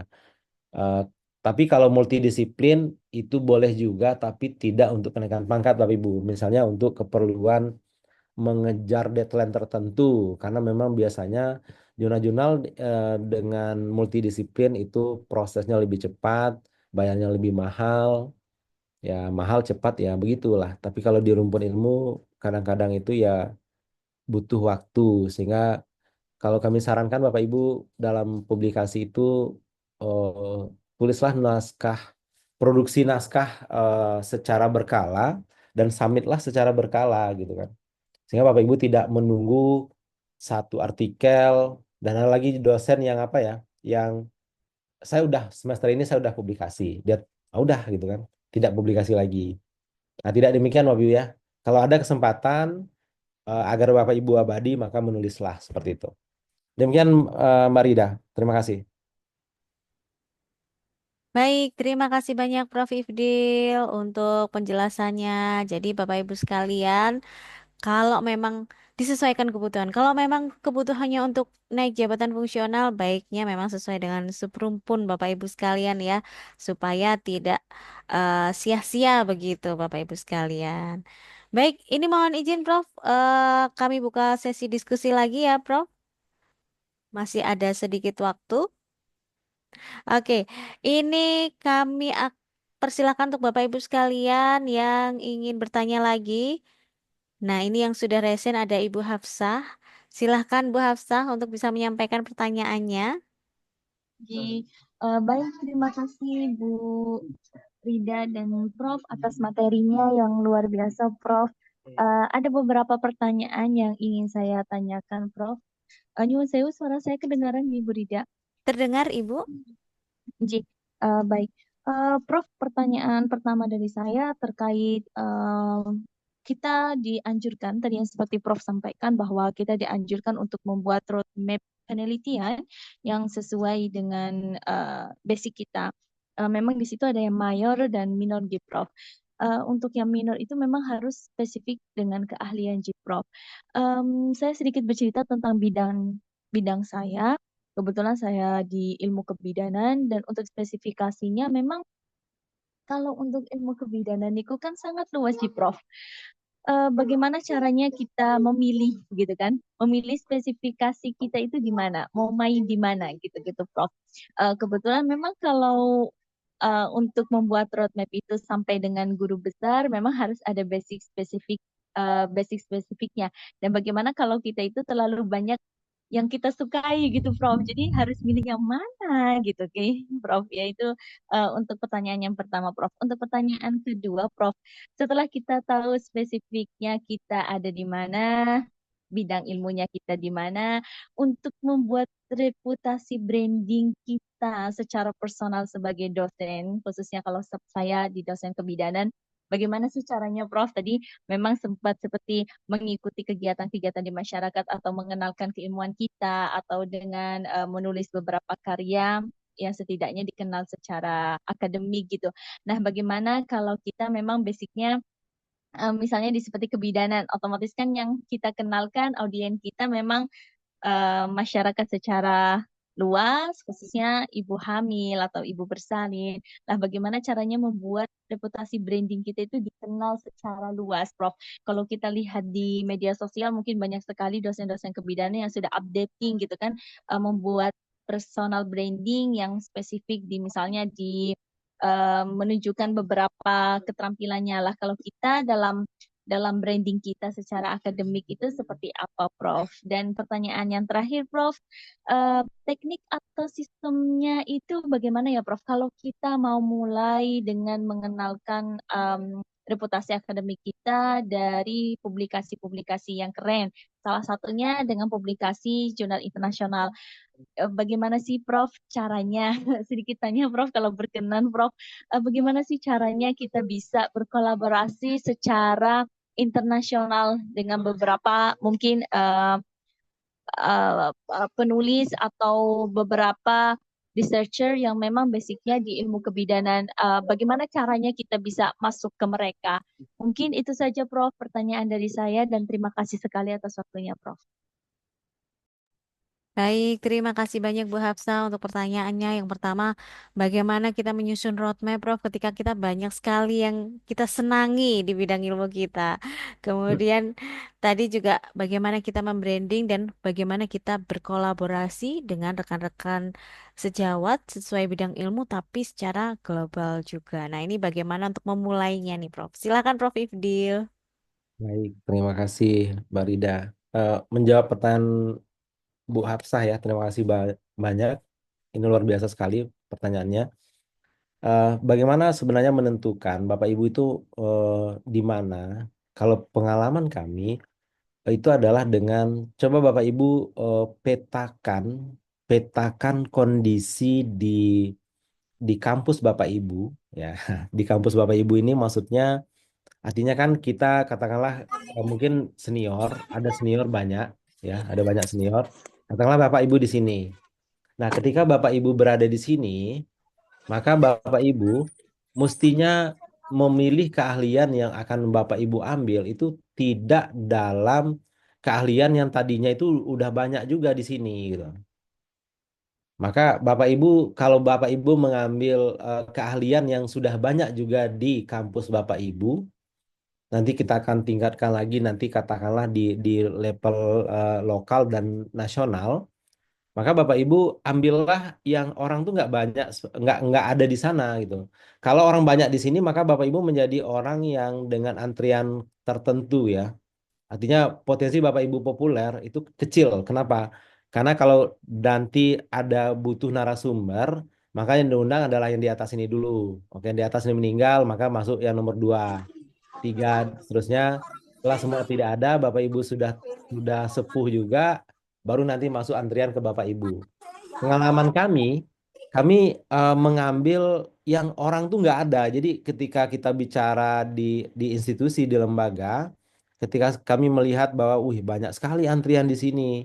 Kalau kita ambil di sini, maka kita jadi nggak bisa ya. Katakanlah kebidanan. Katakanlah nanti misalnya terkait dengan katakanlah gizi ibu misalnya kan, gizi ibu dan anak.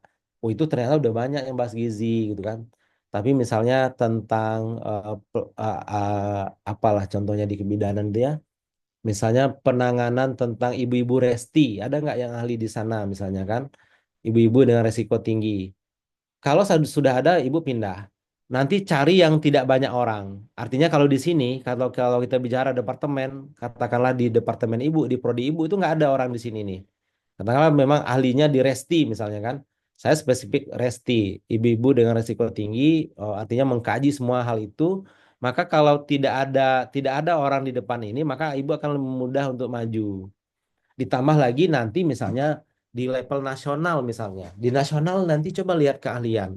Bapak Ibu bisa mengset tren-tren riset terbaru, kemudian apa sebenarnya nih bahas dalam rentang waktu tertentu di kelompok besar, katakanlah kelompok besar rumpun ilmu Bapak Ibu dengan mendownload dokumen dari Scopus, dokumen dari Dimension, atau dokumen-dokumen dari WO Science yang lalu Bapak Ibu ekstrak metadatanya, nanti cek di Postviewer dan seterusnya. Nanti Bapak Ibu akan melihat bahwa Bapak Ibu ini rencananya mau di mana. Kalau misalnya ada pada lingkaran yang sudah jenuh dan itu banyak orang di sana, udah Bapak Ibu pindah. Cari lingkar-lingkar muda sehingga nanti ketika bicara tentang itu, nanti Bapak Ibu nomor satu di rumpun Bapak Ibu. Sehingga nantinya eh, potensi untuk melakukan apa Bapak Ibu terkenal di sana itu lebih cepat. Misalnya kami di rumpun kami ngambil teknologi karena dulu di teknologi itu nggak ada seniornya, senior itu nggak ada, kami menjadi senior ketika itu gitu kan.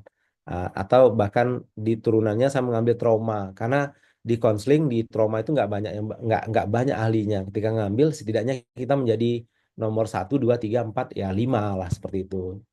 Artinya lebih mudah minimal ketika misalnya mengundang kalau Bapak Ibu di Jawa, beberapa ada di Sumatera yang di Jawa yang diundang adalah Bapak Ibu seperti itu. Itu terkait pertanyaan pertama eh, memilih itu.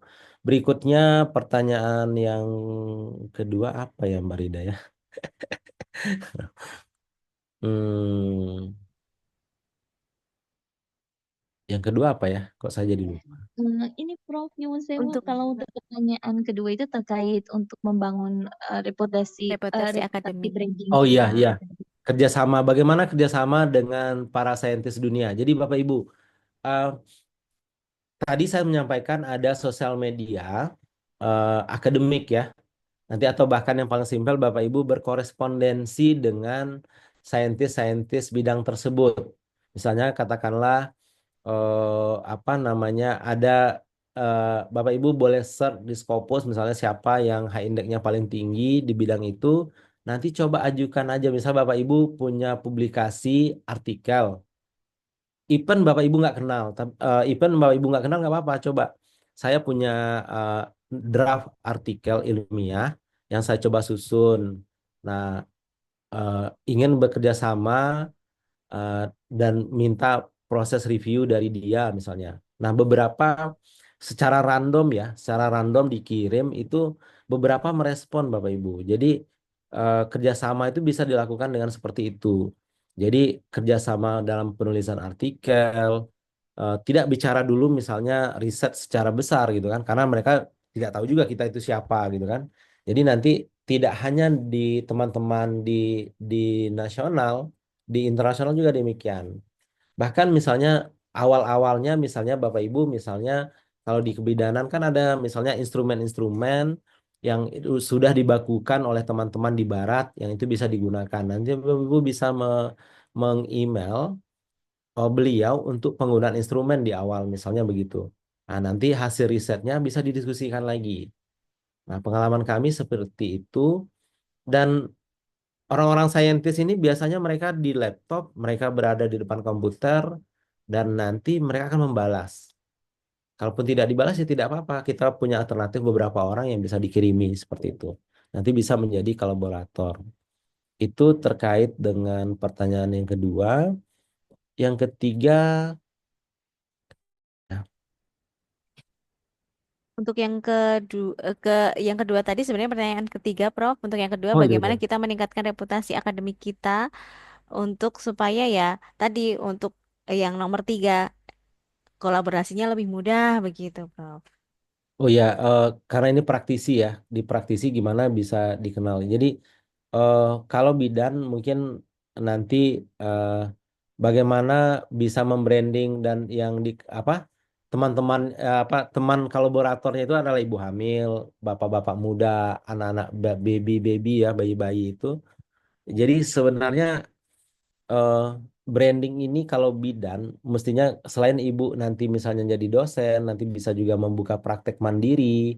Praktek mandiri itu dengan standarisasi di atas rata-rata teman-teman yang ada di lingkungan Bapak Ibu. Jadi misalnya katakanlah kayak sekarang ini kan mayoritas di kebidanan itu didominasi praktek-praktek yang ramai itu selalu didominasi oleh bidan-bidan senior. Nah, sebagai bidan junior, seperti apa pelayanan yang bisa diberikan?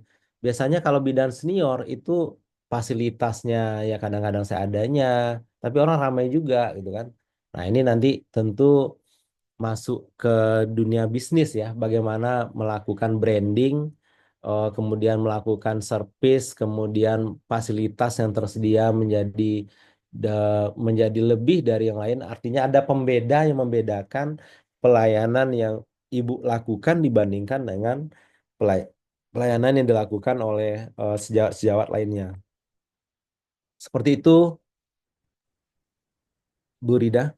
Baik, terima kasih banyak, Prof. Begitu, Bu Hafsah, untuk jawaban pertanyaannya. Semoga bisa memberikan tambahan insight untuk Bu Hafsah semangat untuk meningkatkan reputasi akademiknya sebagai dosen di bidang ilmu kebidanan.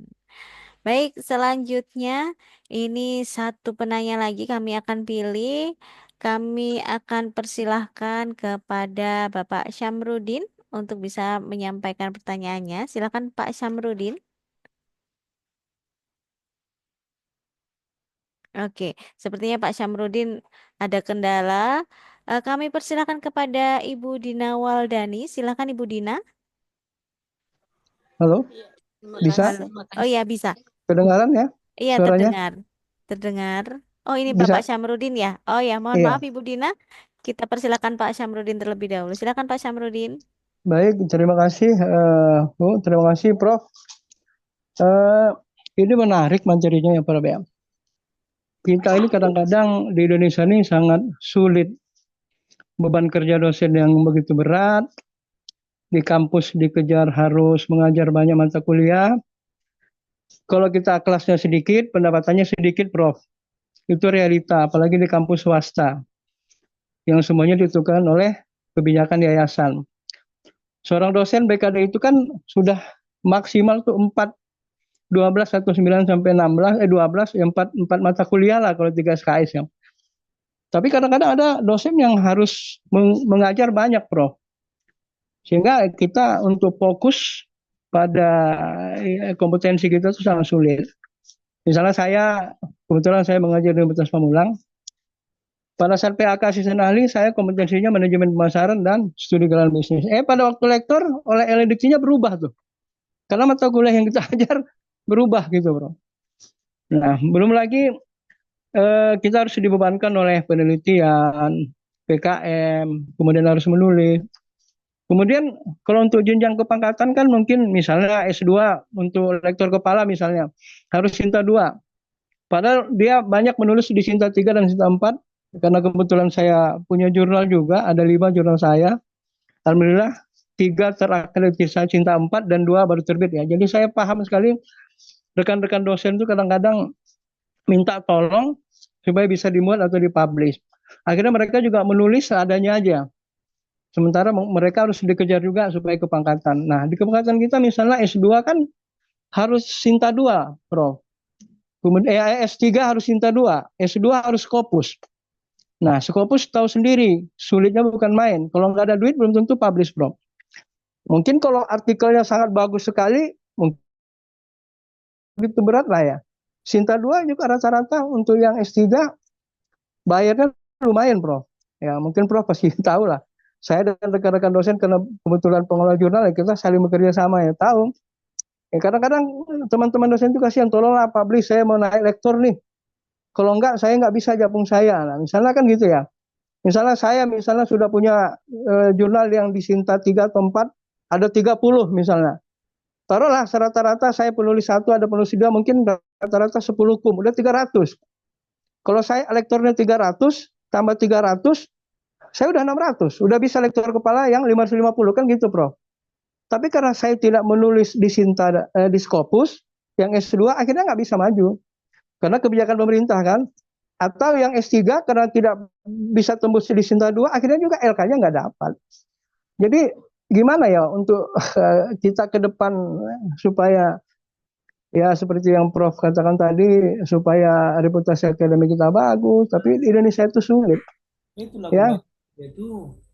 Halo? Halo? Ya, baik Kedengaran? Bapak. Ada Baik. yang ngedabling suaranya ya? Enggak, agak putus nih. Oke, sudah jelas Bapak dari tadi?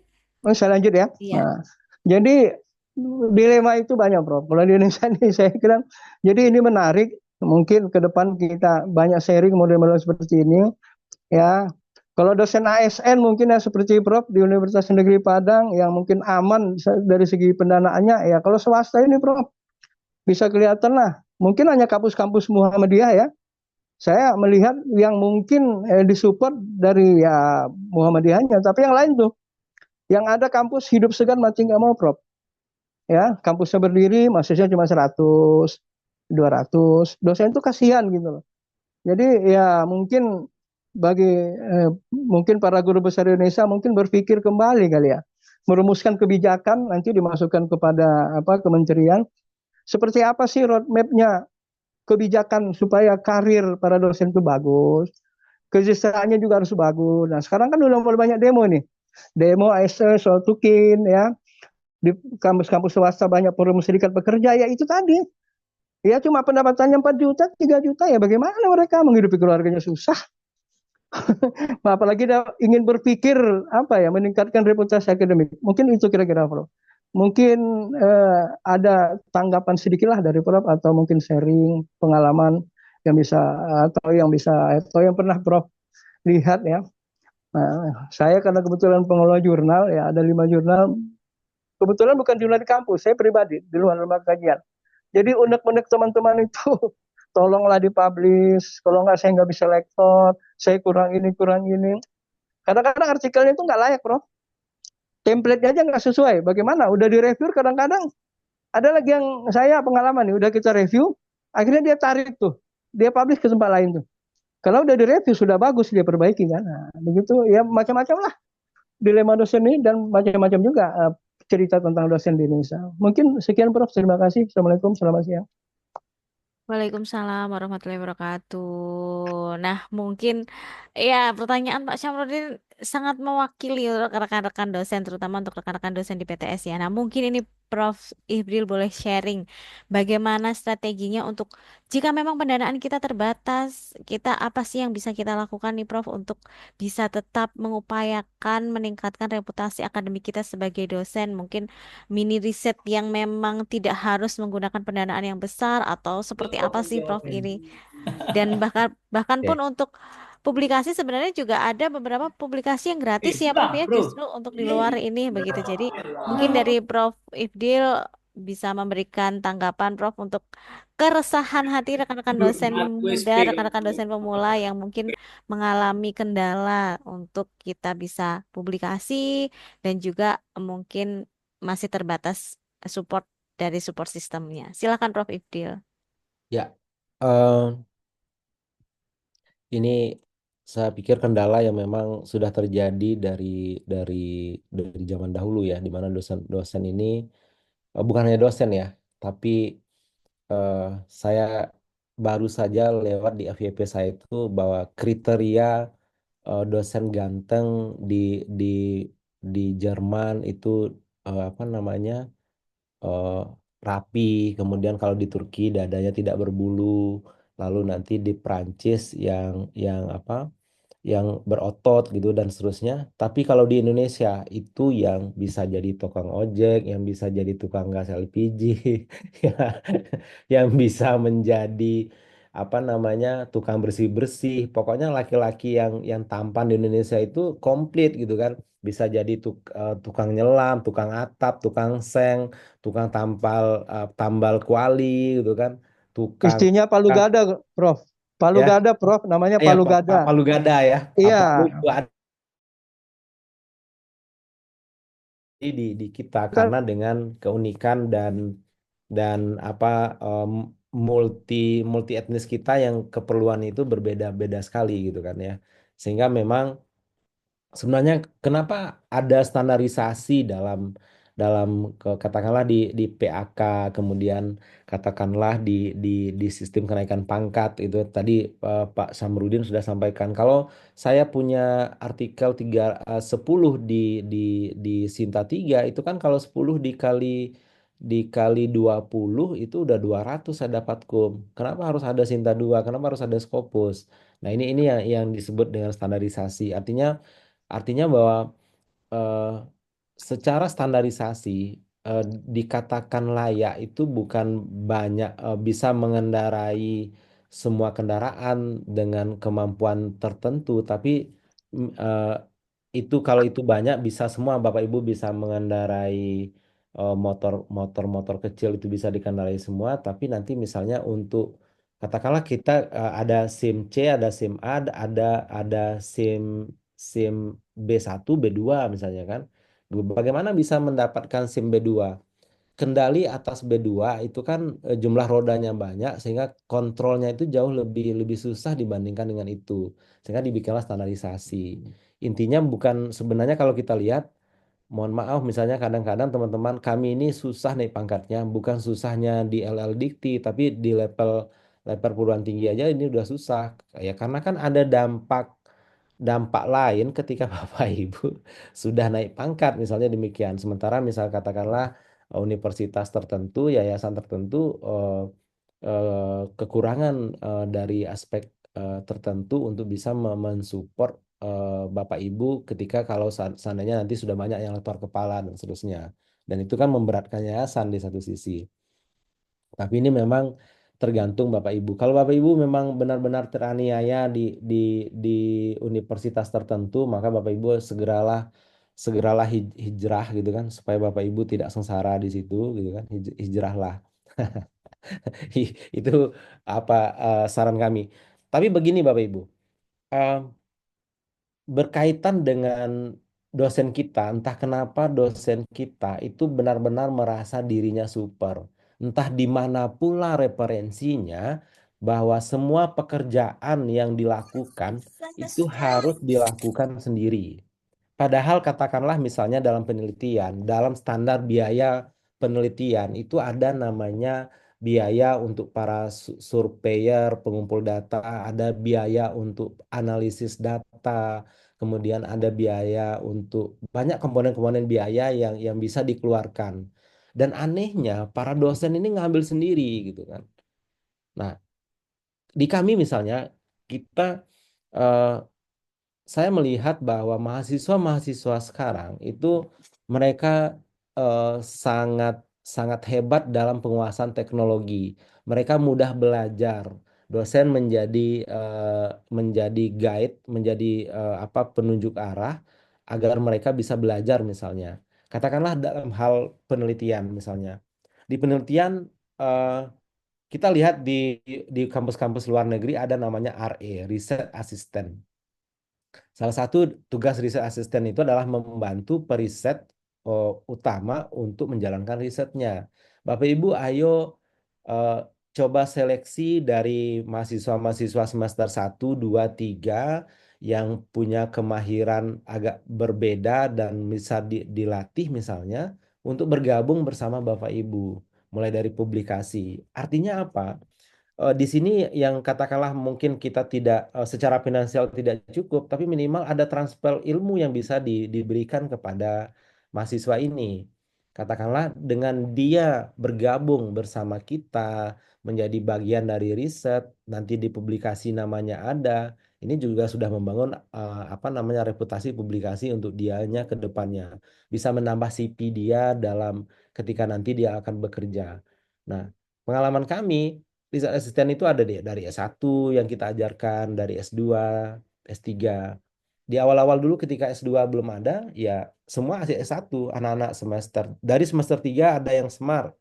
Oke, kita ajarkan. Bahkan saya menyampaikan, sering-sering saya sampaikan, ayo dosen itu kemampuan untuk ngoreksi itu jauh lebih hebat dibandingkan dengan kemampuan membuat.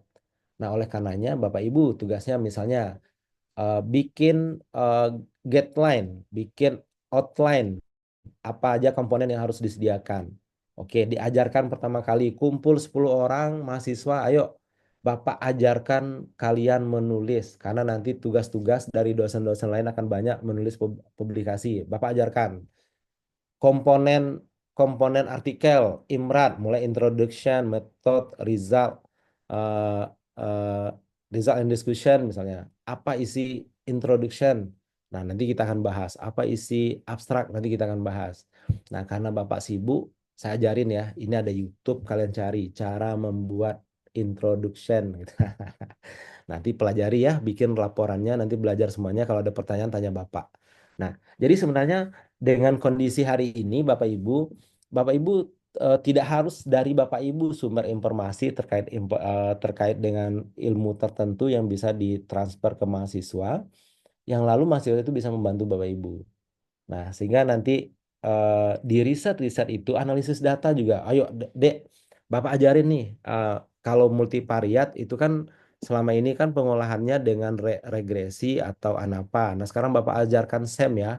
SEM-nya itu ada dua, ada AMOS, ada Smart PLS. Nah, sekarang nanti karena kita ini adalah social science, maka kita cenderung yang kita apa namanya variabelnya variabel laten, maka nanti kita pakai Smart PLS.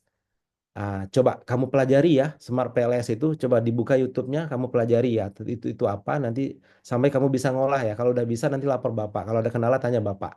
Nah, nanti itu akan memudahkan Bapak Ibu, betul Bapak Ibu. Kami mencoba untuk meng-guide mahasiswa untuk bisa publikasi Sinta 2 itu butuh 1 minggu. 1 minggu mulai dari kita kenalkan struktur, kemudian analisis data, nanti silakan kamu explore lebih banyak, silakan cari di YouTube. Akhirnya dia bisa menulis standar Sinta 2 misalnya begitu. Jadi nanti Bapak Ibu silakan berkolaborasi dengan mahasiswa, juga nanti berkolaborasi juga dengan sesama dosen-dosen lain, artinya bahwa nanti publikasi satu orang, yang lain juga ikut bersama gitu kan ya. Sehingga nanti yang lain sibuk, yang ini bisa bekerja, yang lainnya bekerja, nanti Bapak Ibu bisa bekerja gitu kan, membuat publikasi, membuat riset. Saya pikir itu salah satu yang bisa dilakukan dalam kondisi berbuat optimal dalam situasi minimal, Bapak Ibu. Jadi demikian. Yang paling penting Bapak Ibu tidak bekerja sendiri, semua dilakukan sendiri. Nanti kasihan Bapak Ibu, anak-anak masih kecil, anak-anak masih butuh ayah, masih butuh ibu. Nanti Bapak Ibu karena terlalu banyak bekerja nanti kelelahan.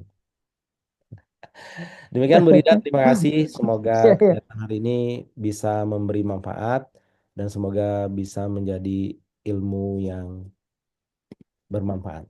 Baik, terima kasih banyak Prof. Ifdil. Jadi memang kuncinya kolaborasi itu sangat penting ya Prof.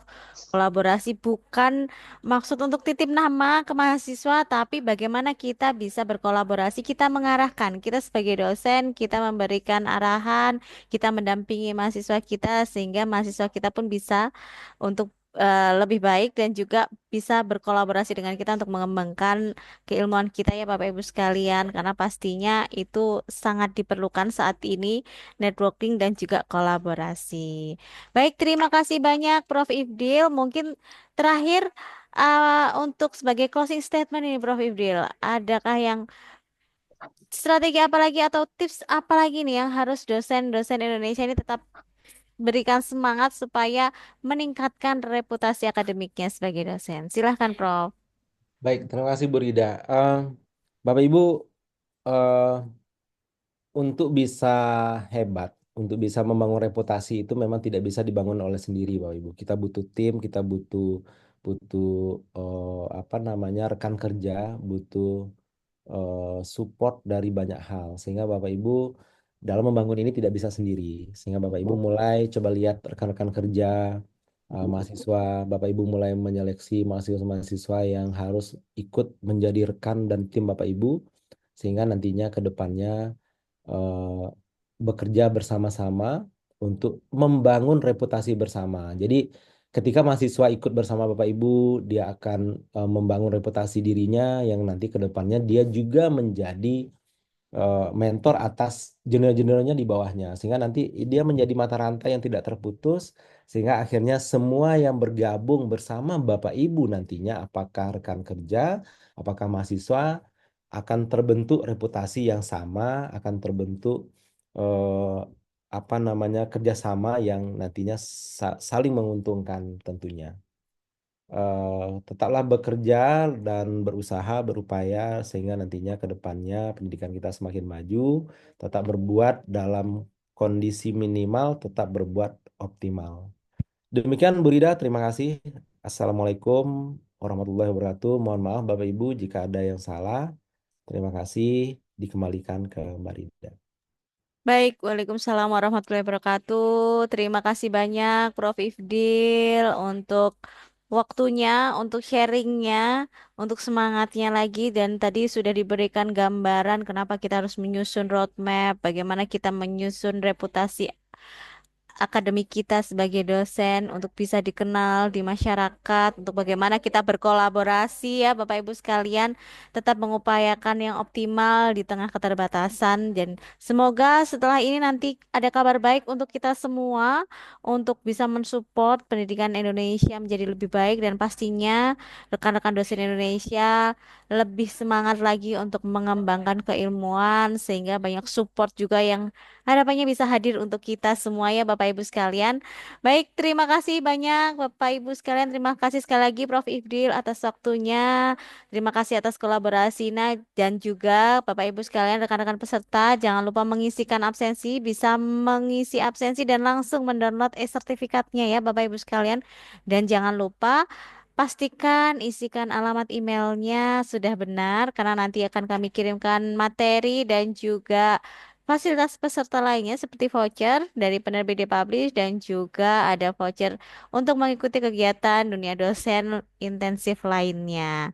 Baik, kalau begitu terima kasih banyak sekali lagi Prof. Ifdil dan juga seluruh rekan-rekan dosen Indonesia. Sampai jumpa di kegiatan selanjutnya. Pastikan selalu mengikuti kegiatan webinar dunia dosen karena webinar-webinarnya pastinya untuk mendorong rekan-rekan dosen Indonesia untuk bisa lebih produktif dan harapannya menjadi tips bisa berbagi tips dan strategi dan bisa menjalin komunikasi serta kolaborasi rekan-rekan dosen seluruh Indonesia. Saya akhiri untuk webinar kita sore hari ini. Sampai jumpa. Wassalamualaikum warahmatullahi wabarakatuh. Selamat sore, salam sejahtera bagi kita semua. Terima kasih Bapak Ibu sekalian. Terima kasih Prof. Ibdil. Terima kasih Mbak Rida, terima kasih Bapak Ibu semuanya. Izin meninggalkan ruangan. Terima kasih. Mohon izin untuk mengakhiri Zoom ya Bapak Ibu sekalian. Terima kasih banyak.